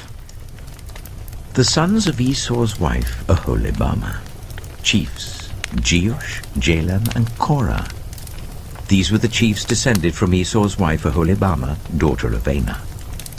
These were the sons of Esau, that is Edom, and these were their chiefs. These were the sons of Seir the Horite, who were living in the region: Lotan, Shobal, Zibeon, Anah, Dishon, Ezer, and Dishan. These sons of Seir in Edom were Horite chiefs. The sons of Lotan: Horai and Homam.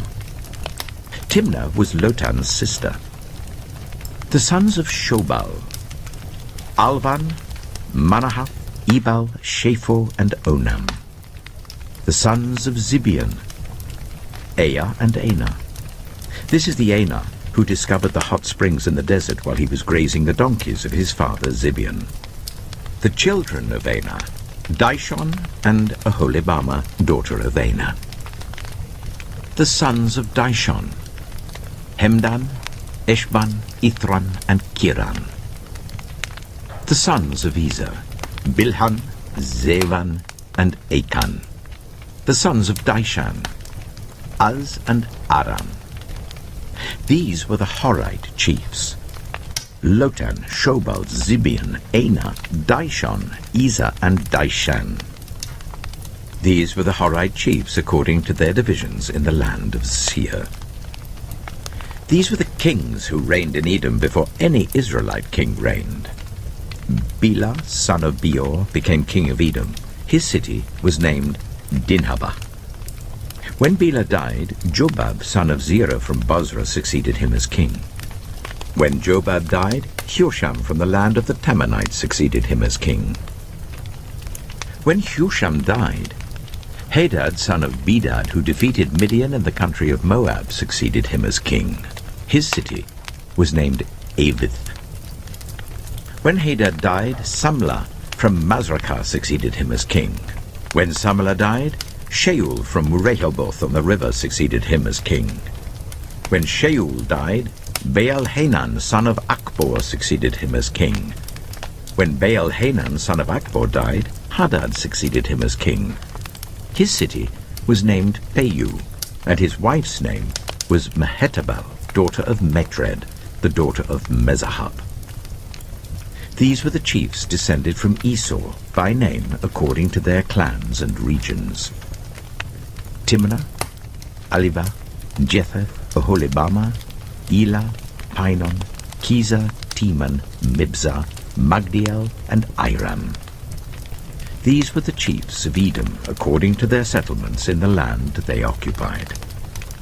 This is the family line of Esau, the father of the Edomites. Genesis chapter 37. Jacob lived in the land where his father had stayed, the land of Canaan. This is the account of Jacob's family line.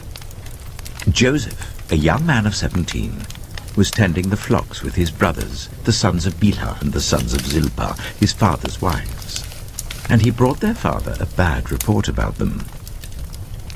Now Israel loved Joseph more than any of his other sons, because he had been born to him in his old age, and he made an ornate robe for him.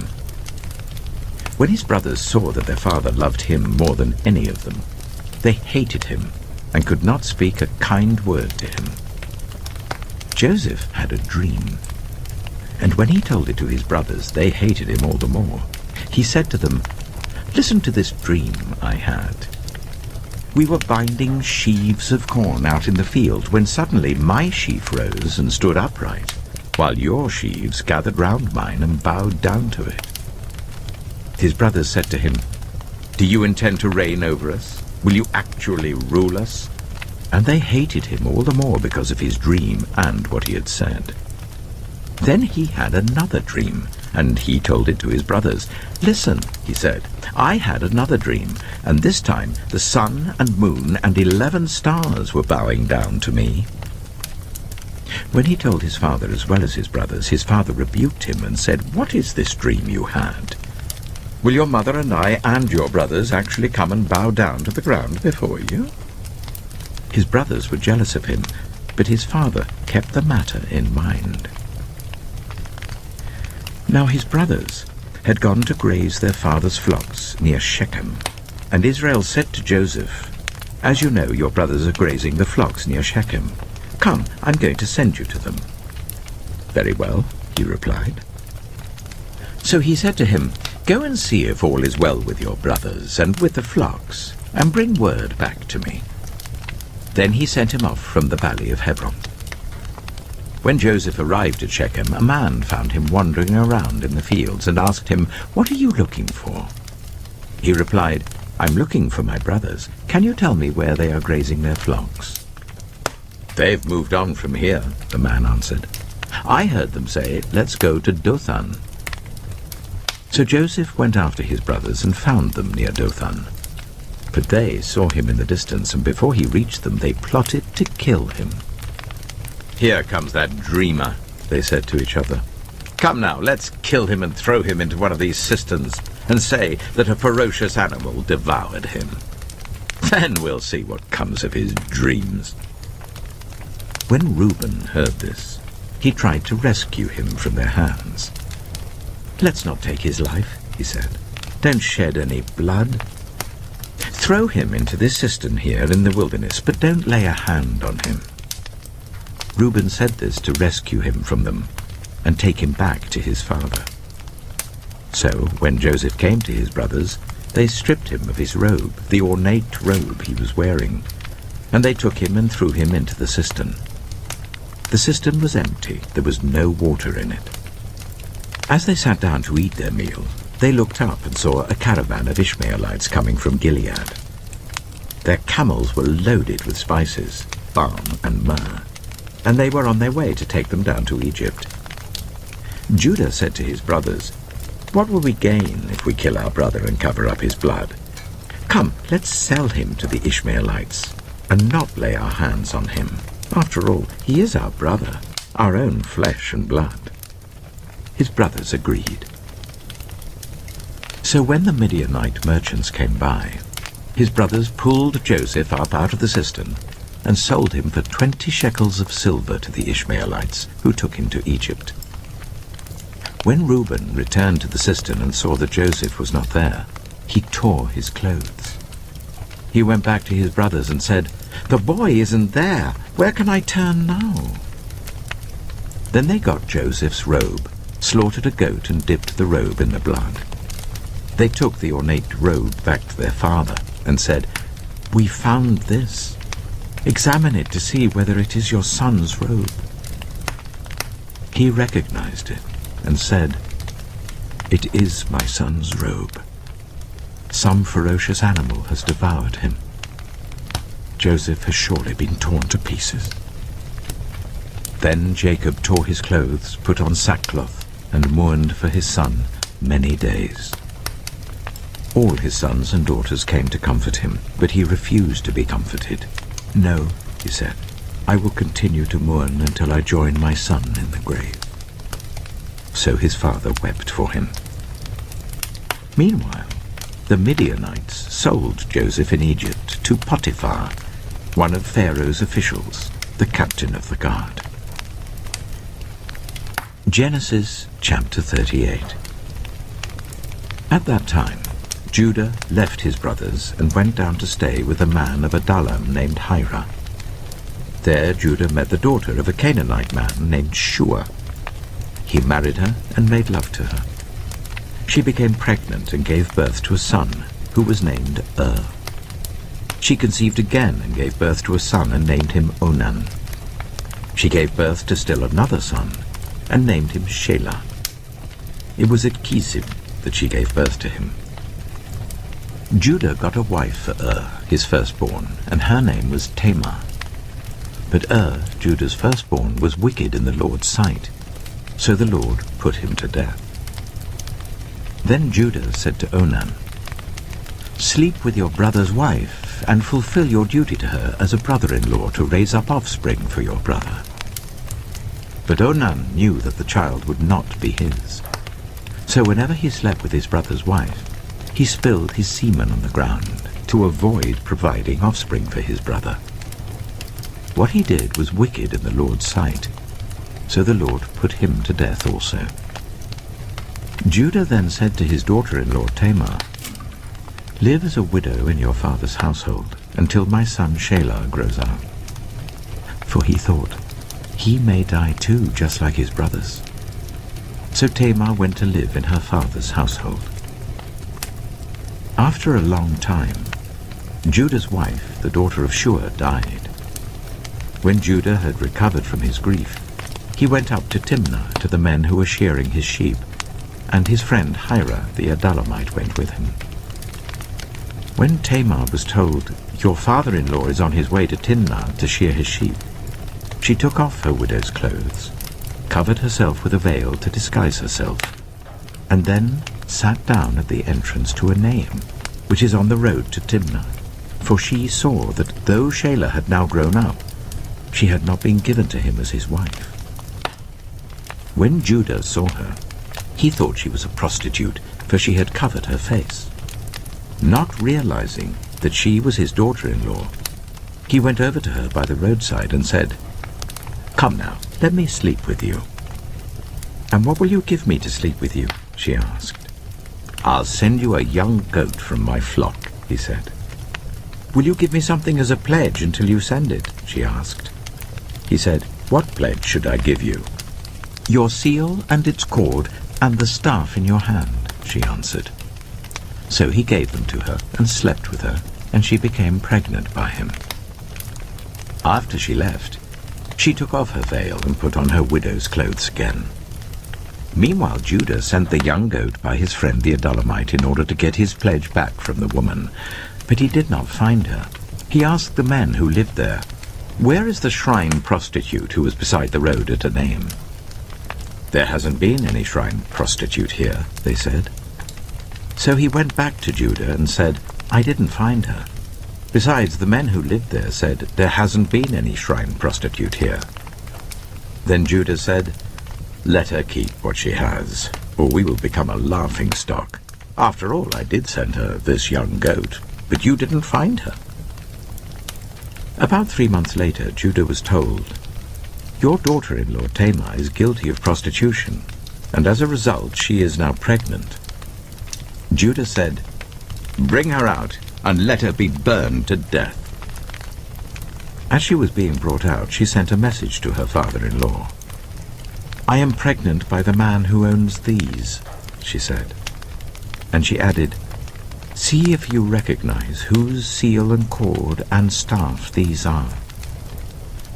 Judah recognized them and said, "She is more righteous than I, since I wouldn't give her to my son Shelah." And he did not sleep with her again. When the time came for her to give birth, there were twin boys in her womb. As she was giving birth, one of them put out his hand. So the midwife took a scarlet thread and tied it on his wrist and said, "This one came out first." But when he drew back his hand, his brother came out, and she said, "So this is how you have broken out." And he was named Perez. Then his brother, who had the scarlet thread on his wrist, came out, and he was named Zerah. Genesis chapter 39. Now Joseph had been taken down to Egypt. Potiphar, an Egyptian who was one of Pharaoh's officials, the captain of the guard, bought him from the Ishmaelites who had taken him there. The Lord was with Joseph, so that he prospered, and he lived in the house of his Egyptian master. When his master saw that the Lord was with him, and that the Lord gave him success in everything he did, Joseph found favor in his eyes and became his attendant. Potiphar put him in charge of his household, and he entrusted to his care everything he owned. From the time he put him in charge of his household and of all that he owned, the Lord blessed the household of the Egyptian because of Joseph. The blessing of the Lord was on everything Potiphar had, both in the house and in the field. So Potiphar left everything he had in Joseph's care. With Joseph in charge, he did not concern himself with anything except the food he ate. Now Joseph was well built and handsome, and after a while his master's wife took notice of Joseph and said, "Come to bed with me." But he refused. "With me in charge," he told her, "my master does not concern himself with anything in the house. Everything he owns he has entrusted to my care. No one is greater in this house than I am. My master has withheld nothing from me except you, because you are his wife. How then could I do such a wicked thing and sin against God?" And though she spoke to Joseph day after day, he refused to go to bed with her or even be with her. One day he went into the house to attend to his duties, and none of the household servants was inside. She caught him by his cloak and said, "Come to bed with me." But he left his cloak in her hand and ran out of the house. When she saw that he had left his cloak in her hand and had run out of the house, she called her household servants. "Look," she said to them, "this Hebrew has been brought to us to make sport of us. He came in here to sleep with me, but I screamed. When he heard me scream for help, he left his cloak beside me and ran out of the house." She kept his cloak beside her until his master came home. Then she told him this story. "That Hebrew slave you brought us came to me to make sport of me. But as soon as I screamed for help, he left his cloak beside me and ran out of the house." When his master heard the story his wife told him, saying, "This is how your slave treated me," he burned with anger. Joseph's master took him and put him in prison, the place where the king's prisoners were confined. But while Joseph was there in the prison, the Lord was with him. He showed him kindness and granted him favor in the eyes of the prison warden. So the warden put Joseph in charge of all those held in the prison, and he was made responsible for all that was done there. The warden paid no attention to anything under Joseph's care, because the Lord was with Joseph and gave him success in whatever he did. Genesis chapter 40. Some time later, the cupbearer and the baker of the king of Egypt offended their master, the king of Egypt. Pharaoh was angry with his two officials, the chief cupbearer and the chief baker, and put them in custody in the house of the captain of the guard, in the same prison where Joseph was confined. The captain of the guard assigned them to Joseph, and he attended them. After they had been in custody for some time, each of the two men, the cupbearer and the baker of the king of Egypt, who were being held in prison, had a dream the same night, and each dream had a meaning of its own. When Joseph came to them the next morning, he saw that they were dejected. So he asked Pharaoh's officials who were in custody with him in his master's house, "Why do you look so sad today?" "We both had dreams," they answered, "but there is no one to interpret them." Then Joseph said to them, "Do not interpretations belong to God? Tell me your dreams." So the chief cupbearer told Joseph his dream. He said to him, "In my dream, I saw a vine in front of me, and on the vine were 3 branches. As soon as it budded, it blossomed, and its clusters ripened into grapes. Pharaoh's cup was in my hand, and I took the grapes, squeezed them into Pharaoh's cup, and put the cup in his hand." "This is what it means," Joseph said to him. "The 3 branches are 3 days. Within 3 days, Pharaoh will lift up your head and restore you to your position, and you will put Pharaoh's cup in his hand, just as you used to do when you were his cupbearer. But when all goes well with you, remember me and show me kindness. Mention me to Pharaoh and get me out of this prison. I was forcibly carried off from the land of the Hebrews, and even here I've done nothing to deserve being put in a dungeon." When the chief baker saw that Joseph had given a favorable interpretation, he said to Joseph, "I too had a dream.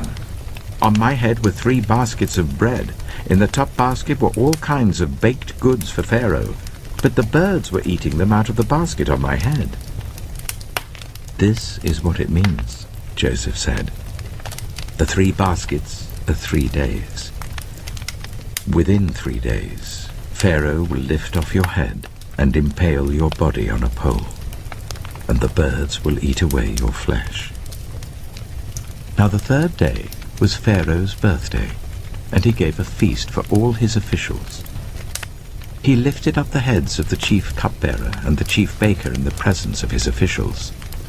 He restored the chief cupbearer to his position, so that he once again put the cup into Pharaoh's hand. But he impaled the chief baker, just as Joseph had said to them in his interpretation. The chief cupbearer, however, did not remember Joseph. He forgot him. Genesis chapter 41. When 2 full years had passed, Pharaoh had a dream. He was standing by the Nile, when out of the river there came up 7 cows, sleek and fat, and they grazed among the reeds.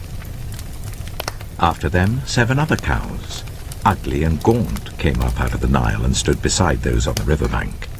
And the cows that were ugly and gaunt ate up the 7 sleek, fat cows. Then Pharaoh woke up. He fell asleep again and had a second dream.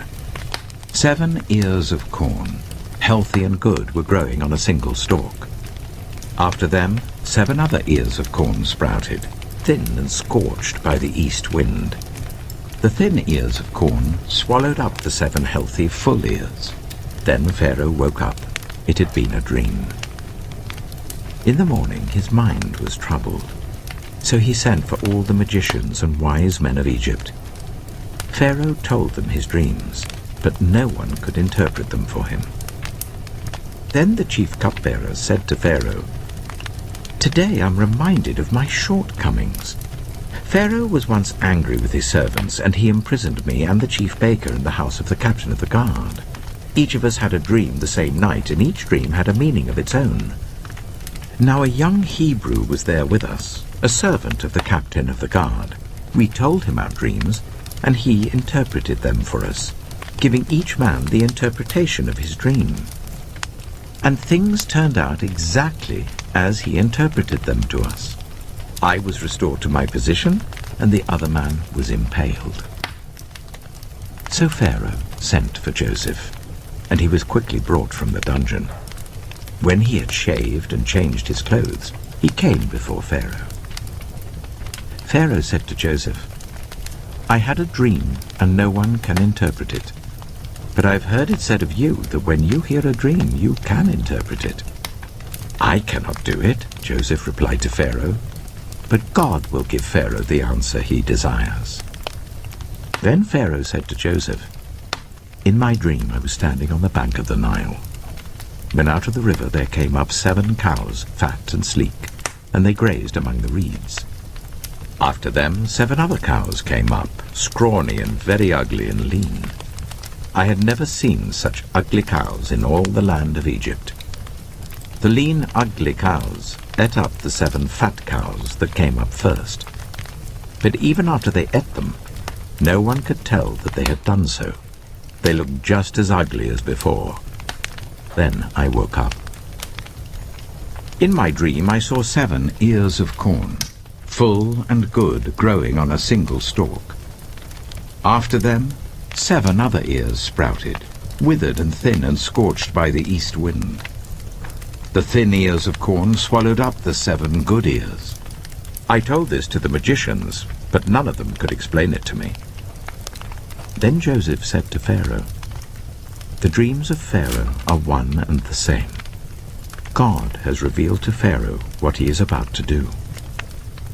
The 7 good cows are 7 years, and the 7 good ears of corn are 7 years. It is one and the same dream. The 7 lean, ugly cows that came up afterward are 7 years, and so are the 7 worthless ears of corn scorched by the east wind. They are 7 years of famine. It is just as I said to Pharaoh. God has shown Pharaoh what he is about to do. 7 years of great abundance are coming throughout the land of Egypt, but 7 years of famine will follow them. Then all the abundance in Egypt will be forgotten, and the famine will ravage the land. The abundance in the land will not be remembered, because the famine that follows it will be so severe. The reason the dream was given to Pharaoh in 2 forms is that the matter has been firmly decided by God, and God will do it soon. And now let Pharaoh look for a discerning and wise man, and put him in charge of the land of Egypt. Let Pharaoh appoint commissioners over the land to take 1/5 of the harvest of Egypt during the 7 years of abundance. They should collect all the food of these good years that are coming, and store up the grain under the authority of Pharaoh, to be kept in the cities for food. This food should be held in reserve for the country, to be used during the 7 years of famine that will come upon Egypt, so that the country may not be ruined by the famine." The plan seemed good to Pharaoh and to all his officials. So Pharaoh asked them, "Can we find anyone like this man, one in whom is the Spirit of God?" Then Pharaoh said to Joseph, "Since God has made all this known to you, there is no one so discerning and wise as you. You shall be put in charge of my palace, and all my people are to submit to your orders. Only with respect to the throne will I be greater than you." So Pharaoh said to Joseph, "I hereby put you in charge of the whole land of Egypt." Then Pharaoh took his signet ring from his finger and put it on Joseph's finger. He dressed him in robes of fine linen and put a gold chain around his neck. He had him ride in a chariot as his second in command, and people shouted before him, "Make way!" Thus he put him in charge of the whole land of Egypt. Then Pharaoh said to Joseph, "I am Pharaoh, but without your word, no one will lift hand or foot in all Egypt." Pharaoh gave Joseph the name Zapanath-Paneah, and gave him Asenath, daughter of Potiphera, priest of On, to be his wife. And Joseph went throughout the land of Egypt. Joseph was 30 years old when he entered the service of Pharaoh, king of Egypt, and Joseph went out from Pharaoh's presence and traveled throughout Egypt. During the 7 years of abundance, the land produced plentifully. Joseph collected all the food produced in those 7 years of abundance in Egypt and stored it in the cities. In each city, he put the food grown in the fields surrounding it. Joseph stored up huge quantities of grain, like the sand of the sea. It was so much that he stopped keeping records because it was beyond measure. Before the years of famine came, 2 sons were born to Joseph by Asenath, daughter of Potiphera, priest of On. Joseph named his firstborn Manasseh, and said, "It is because God has made me forget all my trouble and all my father's household." The second son he named Ephraim, and said, "It is because God has made me fruitful in the land of my suffering." The 7 years of abundance in Egypt came to an end, and the 7 years of famine began, just as Joseph had said. There was famine in all the other lands, but in the whole land of Egypt there was food. When all Egypt began to feel the famine, the people cried to Pharaoh for food. Then Pharaoh told all the Egyptians, "Go to Joseph and do what he tells you."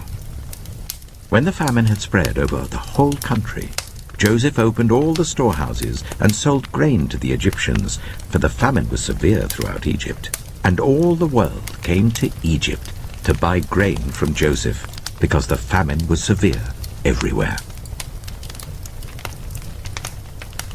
Genesis chapter 42. When Jacob learned that there was grain in Egypt, he said to his sons, "Why do you just keep looking at each other?" He continued, "I have heard that there is grain in Egypt. Go down there and buy some for us, so that we may live and not die." Then 10 of Joseph's brothers went down to buy grain from Egypt. But Jacob did not send Benjamin, Joseph's brother, with the others, because he was afraid that harm might come to him. So Israel's sons were among those who went to buy grain, for there was famine in the land of Canaan also. Now Joseph was the governor of the land, the person who sold grain to all its people. So when Joseph's brothers arrived, they bowed down to him with their faces to the ground. As soon as Joseph saw his brothers, he recognized them, but he pretended to be a stranger and spoke harshly to them. "Where do you come from?" he asked. "From the land of Canaan," they replied, "to buy food." Although Joseph recognized his brothers, they did not recognize him. Then he remembered his dreams about them and said to them, "You are spies. You have come to see where our land is unprotected." "No, my lord," they answered. "Your servants have come to buy food. We are all the sons of one man. Your servants are honest men, not spies." "No," he said to them. "You have come to see where our land is unprotected." But they replied, Your servants were 12 brothers, the sons of one man who lives in the land of Canaan. The youngest is now with our father, and one is no more." Joseph said to them, "It is just as I told you. You are spies. And this is how you will be tested. As surely as Pharaoh lives, you will not leave this place unless your youngest brother comes here. Send one of your number to get your brother. The rest of you will be kept in prison, so that your words may be tested to see if you are telling the truth. If you are not, then as surely as Pharaoh lives, you are spies." And he put them all in custody for 3 days. On the 3rd day, Joseph said to them, "Do this, and you will live, for I fear God.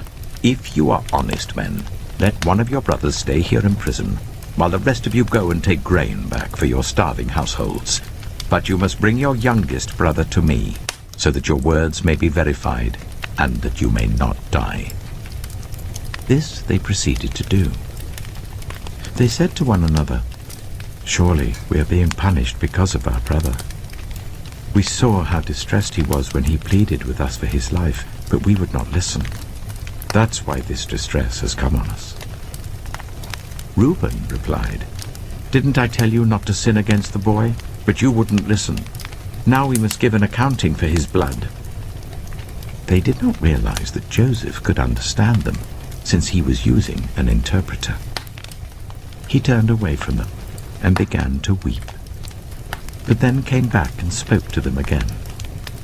He had Simeon taken from them and bound before their eyes.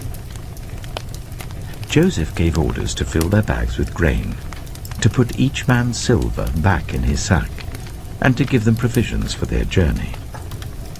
After this was done for them, they loaded their grain on their donkeys and left. At the place where they stopped for the night, one of them opened his sack to get feed for his donkey, and he saw his silver in the mouth of his sack. "My silver has been returned," he said to his brothers. "Here it is in my sack." Their hearts sank, and they turned to each other trembling and said, "What is this that God has done to us?" When they came to their father Jacob in the land of Canaan, they told him all that had happened to them. They said, "The man who is lord over the land spoke harshly to us and treated us as though we were spying on the land. But we said to him, 'We are honest men, we're not spies. We were 12 brothers, sons of one father. One is no more, and the youngest is now with our father in Canaan.' Then the man who is lord over the land said to us, 'This is how I will know whether you are honest men. Leave one of your brothers here with me, and take food for your starving households and go. But bring your youngest brother to me, so I will know that you are not spies, but honest men. Then I will give your brother back to you, and you can trade in the land.' As they were emptying their sacks, there in each man's sack was his pouch of silver. When they and their father saw the money pouches, they were frightened. Their father Jacob said to them, 'You have deprived me of my children. Joseph is no more, and Simeon is no more. And now you want to take Benjamin? Everything is against me.' Then Reuben said to his father, 'You may put both of my sons to death if I do not bring him back to you. Entrust him to my care, and I will bring him back.' But Jacob said, 'My son will not go down there with you. His brother is dead, and he is the only one left. If harm comes to him on the journey you are taking, you will bring my grey head down to the grave in sorrow.'" Genesis chapter 43. Now the famine was still severe in the land. So when they had eaten all the grain they had brought from Egypt, their father said to them, "Go back and buy us a little more food." But Judah said to him, "The man warned us solemnly, 'You will not see my face again unless your brother is with you.' If you will send our brother along with us, we will go down and buy food for you. But if you will not send him, we will not go down, because the man said to us, 'You will not see my face again unless your brother is with you.'" Israel asked, "Why did you bring this trouble on me by telling the man you had another brother?" They replied, The man questioned us closely about ourselves and our family. "Is your father still living?" he asked us. "Do you have another brother?" We simply answered his questions. How were we to know he would say, "Bring your brother down here"? Then Judah said to Israel his father, "Send the boy along with me, and we will go at once, so that we and you and our children may live and not die. I myself will guarantee his safety. You can hold me personally responsible for him. If I do not bring him back to you and set him here before you, I will bear the blame before you all my life. As it is, if we had not delayed, we could have gone and returned twice." Then their father Israel said to them, "If it must be, then do this. Put some of the best products of the land in your bags and take them down to the man as a gift.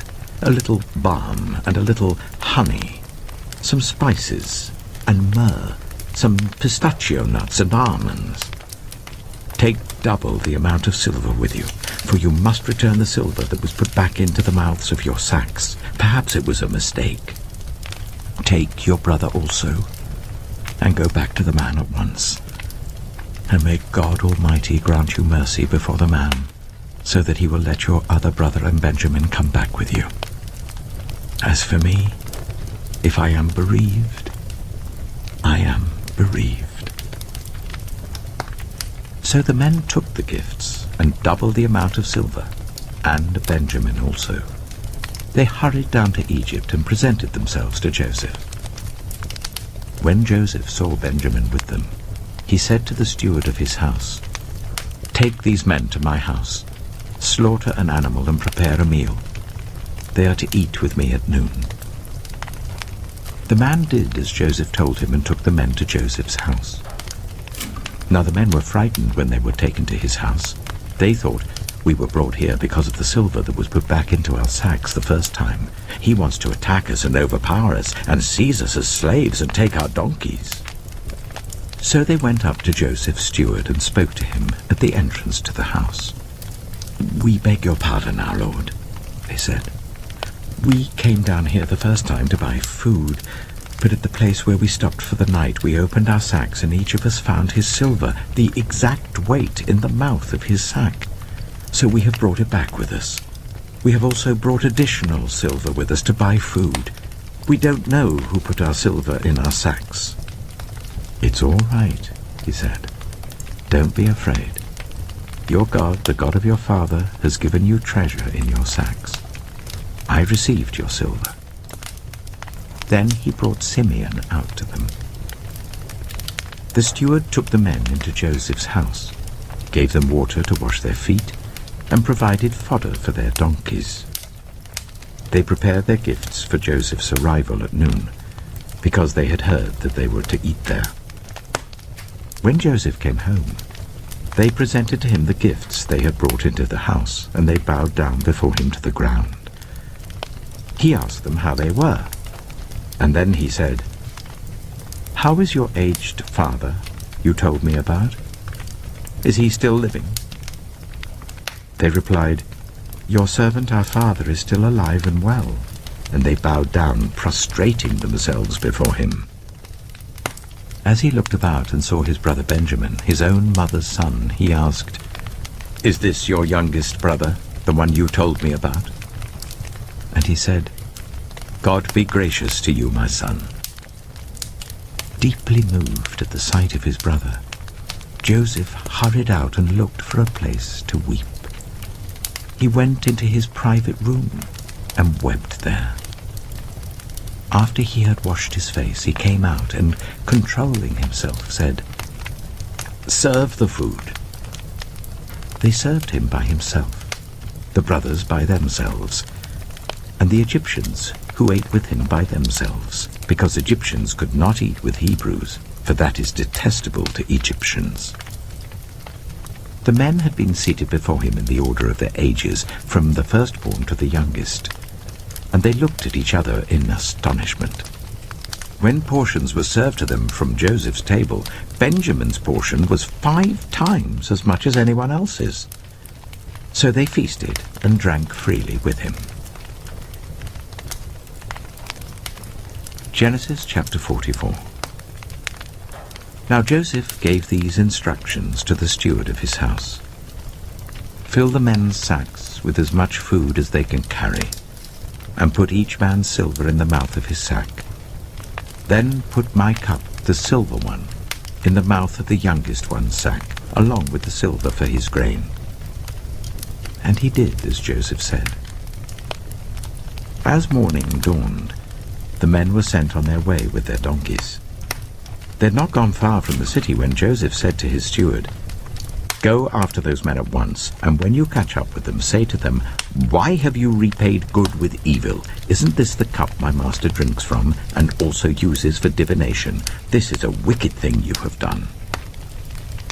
When he caught up with them, he repeated these words to them.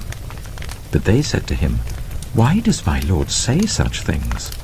Far be it from your servants to do anything like that. We even brought back to you from the land of Canaan the silver we found inside the mouths of our sacks.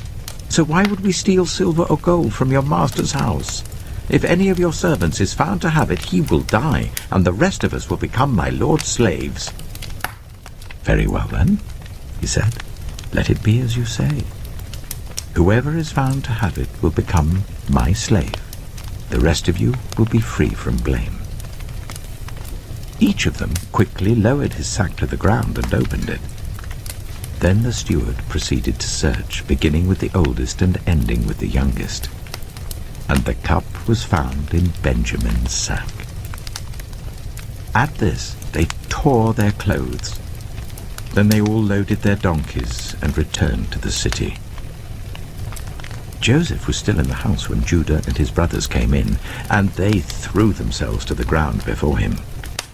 Joseph said to them, "What is this you have done?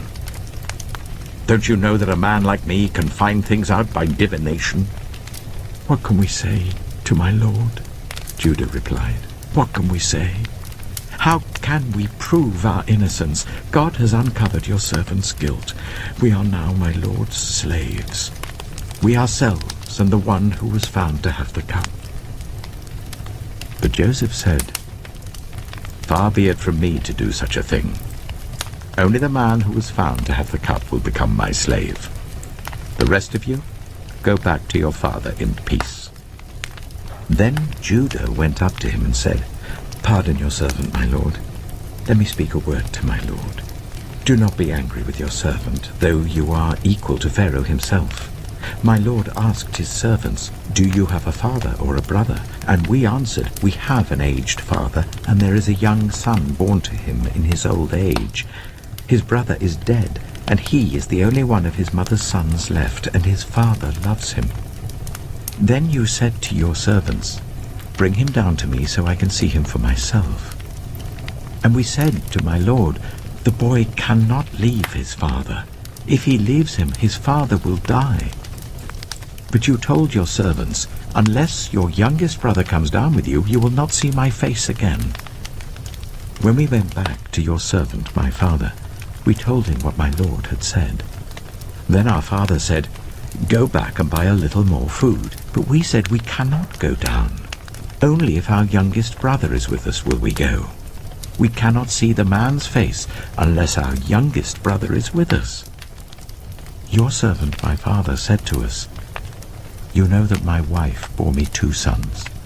One of them went away from me, and I said, "He has surely been torn to pieces," and I have not seen him since. If you take this one from me too, and harm comes to him, you will bring my grey head down to the grave in misery. So now, if the boy is not with us, when I go back to your servant my father, and if my father, whose life is closely bound up with the boy's life, sees that the boy isn't there, he will die. Your servants will bring the grey head of our father down to the grave in sorrow. Your servant guaranteed the boy's safety to my father. I said, if I do not bring him back to you, I will bear the blame before you, my father, all my life. Now then, please let your servant remain here as my lord's slave in place of the boy, and let the boy return with his brothers. How can I go back to my father if the boy is not with me? No, Do not let me see the misery that would come on my father. Genesis chapter 45. Then Joseph could no longer control himself before all his attendants, and he cried out, "Make everyone leave my presence." So there was no one with Joseph when he made himself known to his brothers. And he wept so loudly that the Egyptians heard him, and Pharaoh's household heard about it. Joseph said to his brothers, "I am Joseph. Is my father still living?" But his brothers were not able to answer him, because they were terrified at his presence. Then Joseph said to his brothers, "Come close to me." When they had done so, he said, "I am your brother Joseph, the one you sold into Egypt. And now do not be distressed, and do not be angry with yourselves for selling me here, because it was to save lives that God sent me ahead of you. For 2 years now there has been famine in the land, and for the next 5 years there will be no plowing and reaping. But God sent me ahead of you, to preserve for you a remnant on earth, and to save your lives by a great deliverance. So then it was not you who sent me here, but God. He made me father to Pharaoh, lord of his entire household and ruler of all Egypt. Now hurry back to my father, and say to him, 'This is what your son Joseph says. God has made me lord of all Egypt. Come down to me. Don't delay. You shall live in the region of Goshen and be near me, you, your children and grandchildren, your flocks and herds, and all you have. I will provide for you there, because 5 years of famine are still to come. Otherwise, you and your household and all who belong to you will become destitute. You can see for yourselves, and so can my brother Benjamin, that it is really I who am speaking to you. Tell my father about all the honor accorded me in Egypt, and about everything you have seen, and bring my father down here quickly." Then he threw his arms around his brother Benjamin and wept, and Benjamin embraced him, weeping, and he kissed all his brothers and wept over them. Afterwards his brothers talked with him. When the news reached Pharaoh's palace that Joseph's brothers had come, Pharaoh and all his officials were pleased. Pharaoh said to Joseph, "Tell your brothers, do this. Load your animals and return to the land of Canaan, and bring your father and your families back to me. I will give you the best of the land of Egypt, and you can enjoy the fat of the land." You are also instructed to tell them, "Do this. Take some carts from Egypt for your children and your wives, and get your father and come. Never mind about your belongings, because the best of all Egypt will be yours." So the sons of Israel did this. Joseph gave them carts, as Pharaoh had commanded, and he also gave them provisions for their journey. To each of them he gave new clothing, but to Benjamin he gave 300 shekels of silver and 5 sets of clothes. And this is what he sent to his father: 10 donkeys loaded with the best things of Egypt, and 10 female donkeys loaded with grain and bread and other provisions for his journey. Then he sent his brothers away, and as they were leaving he said to them, "Don't quarrel on the way." So they went up out of Egypt and came to their father Jacob in the land of Canaan. They told him, "Joseph is still alive. In fact, he is ruler of all Egypt." Jacob was stunned. He did not believe them. But when they told him everything Joseph had said to them, and when he saw the carts Joseph had sent to carry him back, the spirit of their father Jacob revived. And Israel said, "I'm convinced. My son Joseph is still alive. I will go and see him before I die." Genesis chapter 46. So Israel set out with all that was his, and when he reached Beersheba, he offered sacrifices to the God of his father Isaac. And God spoke to Israel in a vision at night and said, Jacob, Jacob." "Here I am," he replied. "I am God, the God of your father," he said. "Do not be afraid to go down to Egypt, for I will make you into a great nation there. I will go down to Egypt with you, and I will surely bring you back again, and Joseph's own hand will close your eyes." Then Jacob left Beersheba, and Israel's sons took their father Jacob and their children and their wives in the carts that Pharaoh had sent to transport him. So Jacob and all his offspring went to Egypt, taking with them their livestock and the possessions they had acquired in Canaan. Jacob brought with him to Egypt his sons and grandsons and his daughters and granddaughters, all his offspring. These are the names of the sons of Israel, Jacob and his descendants who went to Egypt. Reuben, the firstborn of Jacob. The sons of Reuben: Hanok, Palu, Hezron, and Carmi. The sons of Simeon: Jemuel, Jamin, Ohad, Jachin, Zohar, and Sheul, the son of a Canaanite woman. The sons of Levi: Gershon, Kohath, and Merari. The sons of Judah: Onan, Shelah, Perez, and Zerah. But and Onan had died in the land of Canaan. The sons of Perez: Hezron and Hamul. The sons of Issachar: Tola, Pua, Jeshub, and Shimron. The sons of Zebulun: Sered, Elon, and Jahilel. These were the sons Leah bore to Jacob in Paddan Aram, besides his daughter Dinah. These sons and daughters of his were 33 in all. The sons of Gad: Zephon, Haggai, Shunai, Esbon, Eri, Erodai, and Arilai. The sons of Asher: Imnah, Ishva, Ishvi, and Beriah. Their sister was Sirah. The sons of Beriah: Heber and Malkiel. These were the children born to Jacob by Zilpah, whom Laban had given to his daughter Leah, 16 in all. The sons of Jacob's wife Rachel: Joseph and Benjamin. In Egypt, Manasseh and Ephraim were born to Joseph by Asenath, daughter of Potiphar, priest of On. The sons of Benjamin: Bela, Becher, Ashbel, Jirah, Naaman, Ehi, Rosh, Muppim, Huppim, and Ard. These were the sons of Rachel who were born to Jacob, 14 in all. The son of Dan: Hushim. The sons of Naphtali: Jaziel, Gunai, Jezer, and Shillem.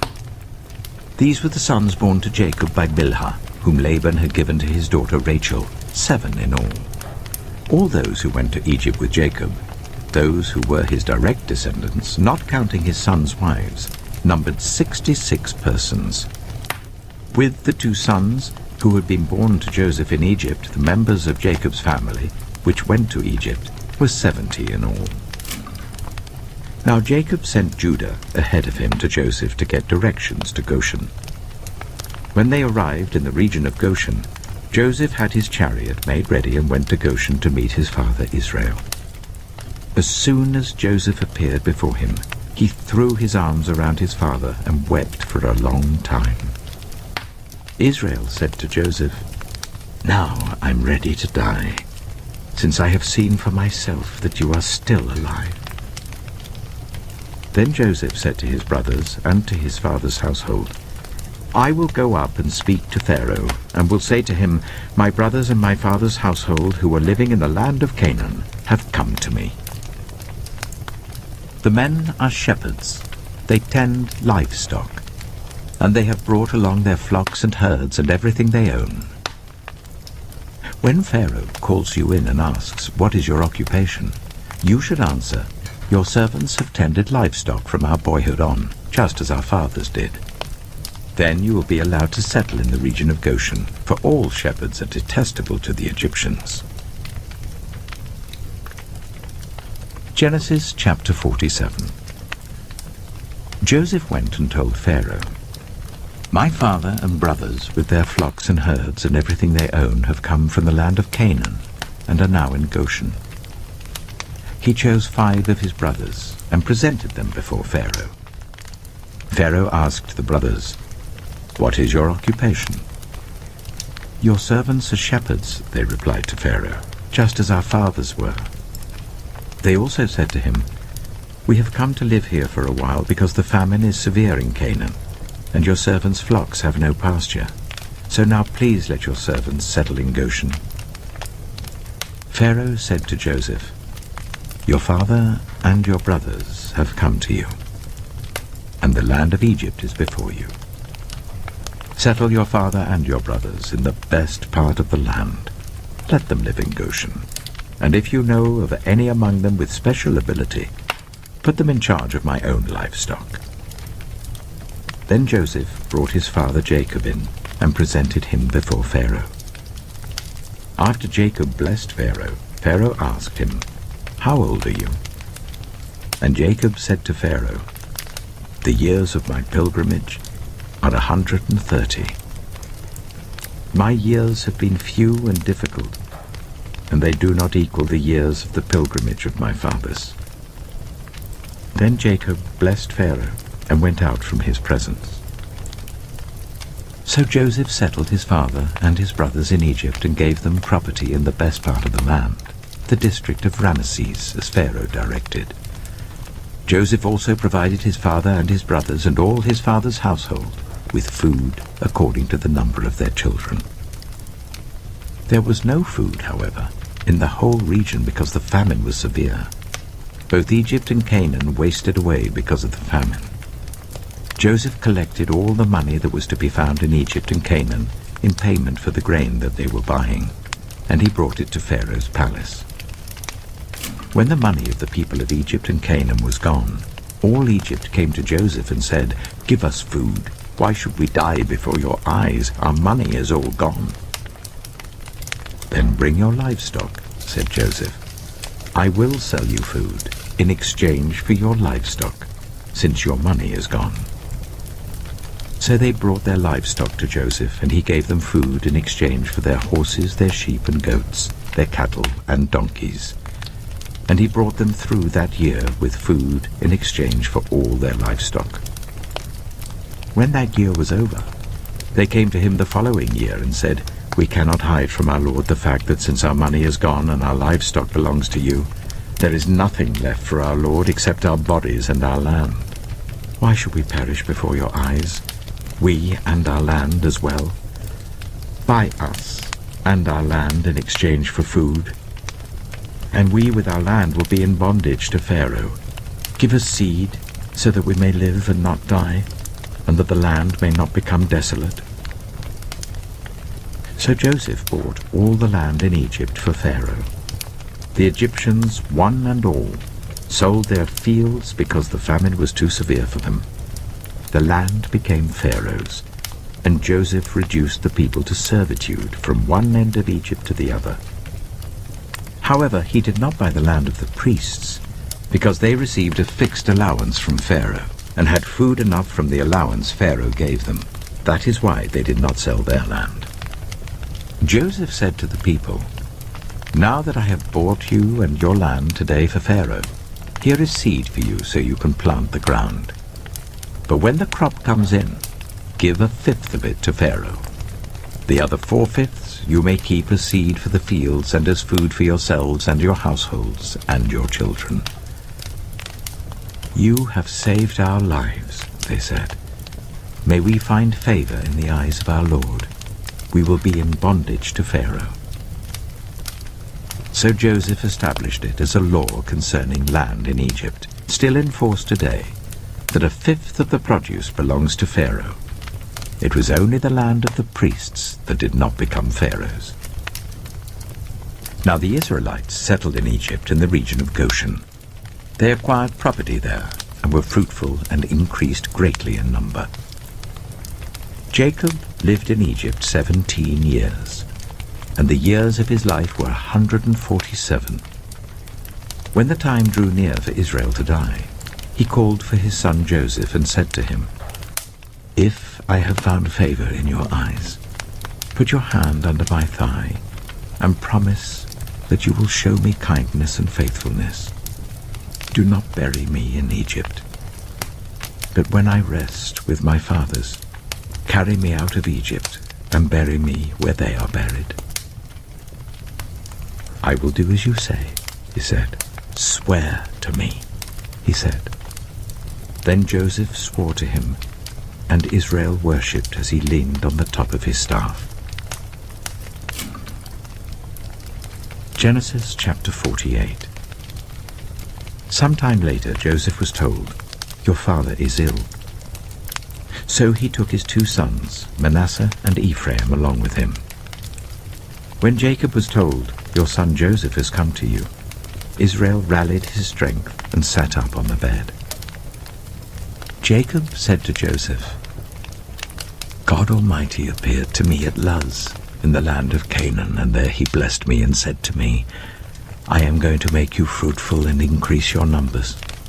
I will make you a community of peoples, and I will give this land as an everlasting possession to your descendants after you.' Now then, your 2 sons born to you in Egypt before I came to you here will be reckoned as mine. Ephraim and Manasseh will be mine, just as Reuben and Simeon are mine. Any children born to you after them will be yours.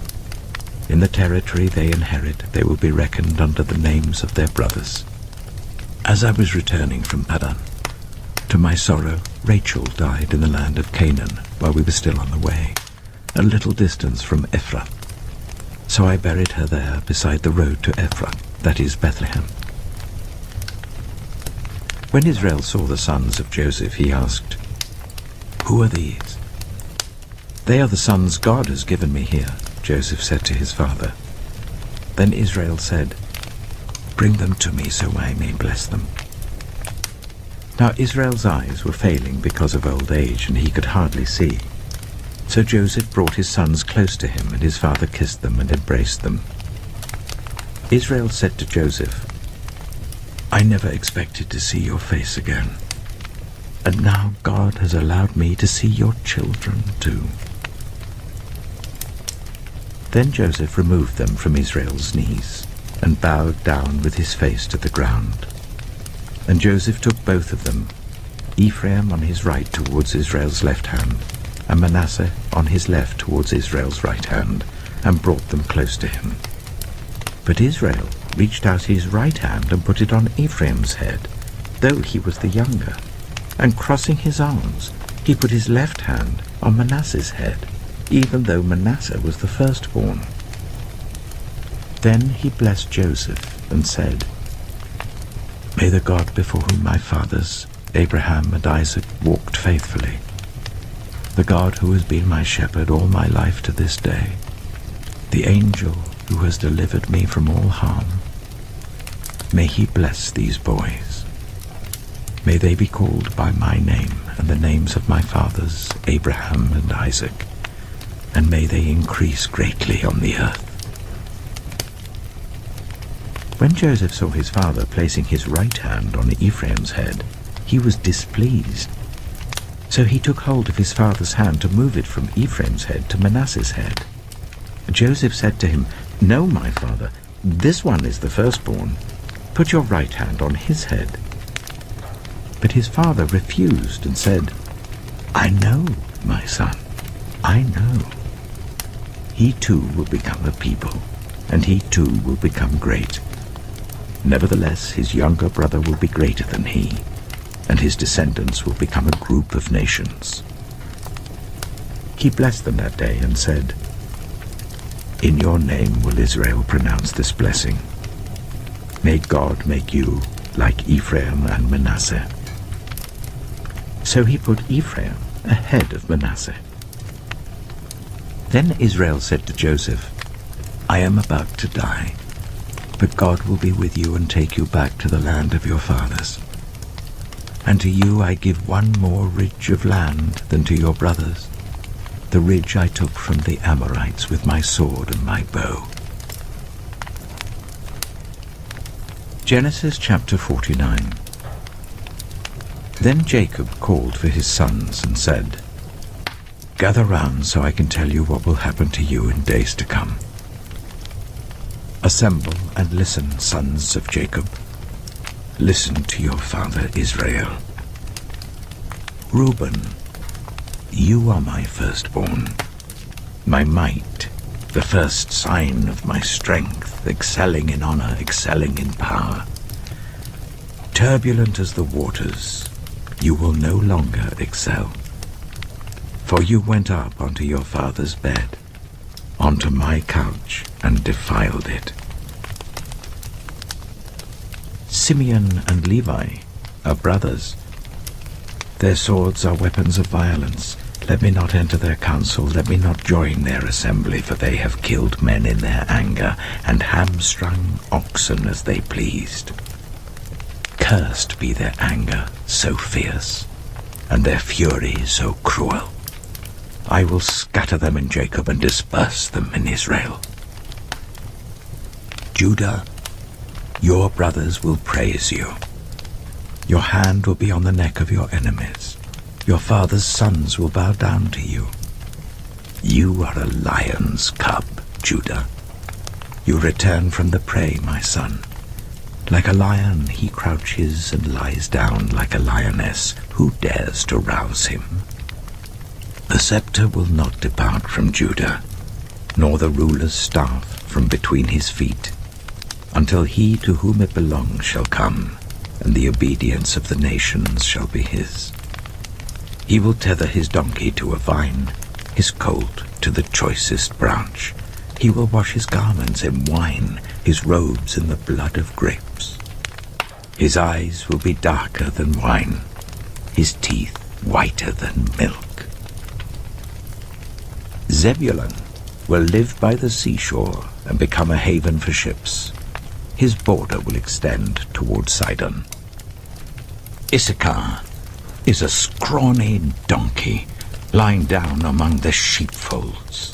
When he sees how good is his resting place and how pleasant is his land, he will bend his shoulder to the burden and submit to forced labor.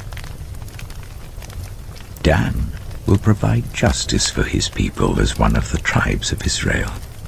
Dan will be a snake by the roadside, a viper along the path that bites the horse's heels so that its rider tumbles backward.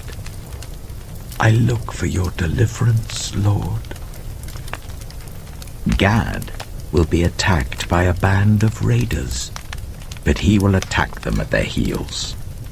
Asher's food will be rich. He will provide delicacies fit for a king.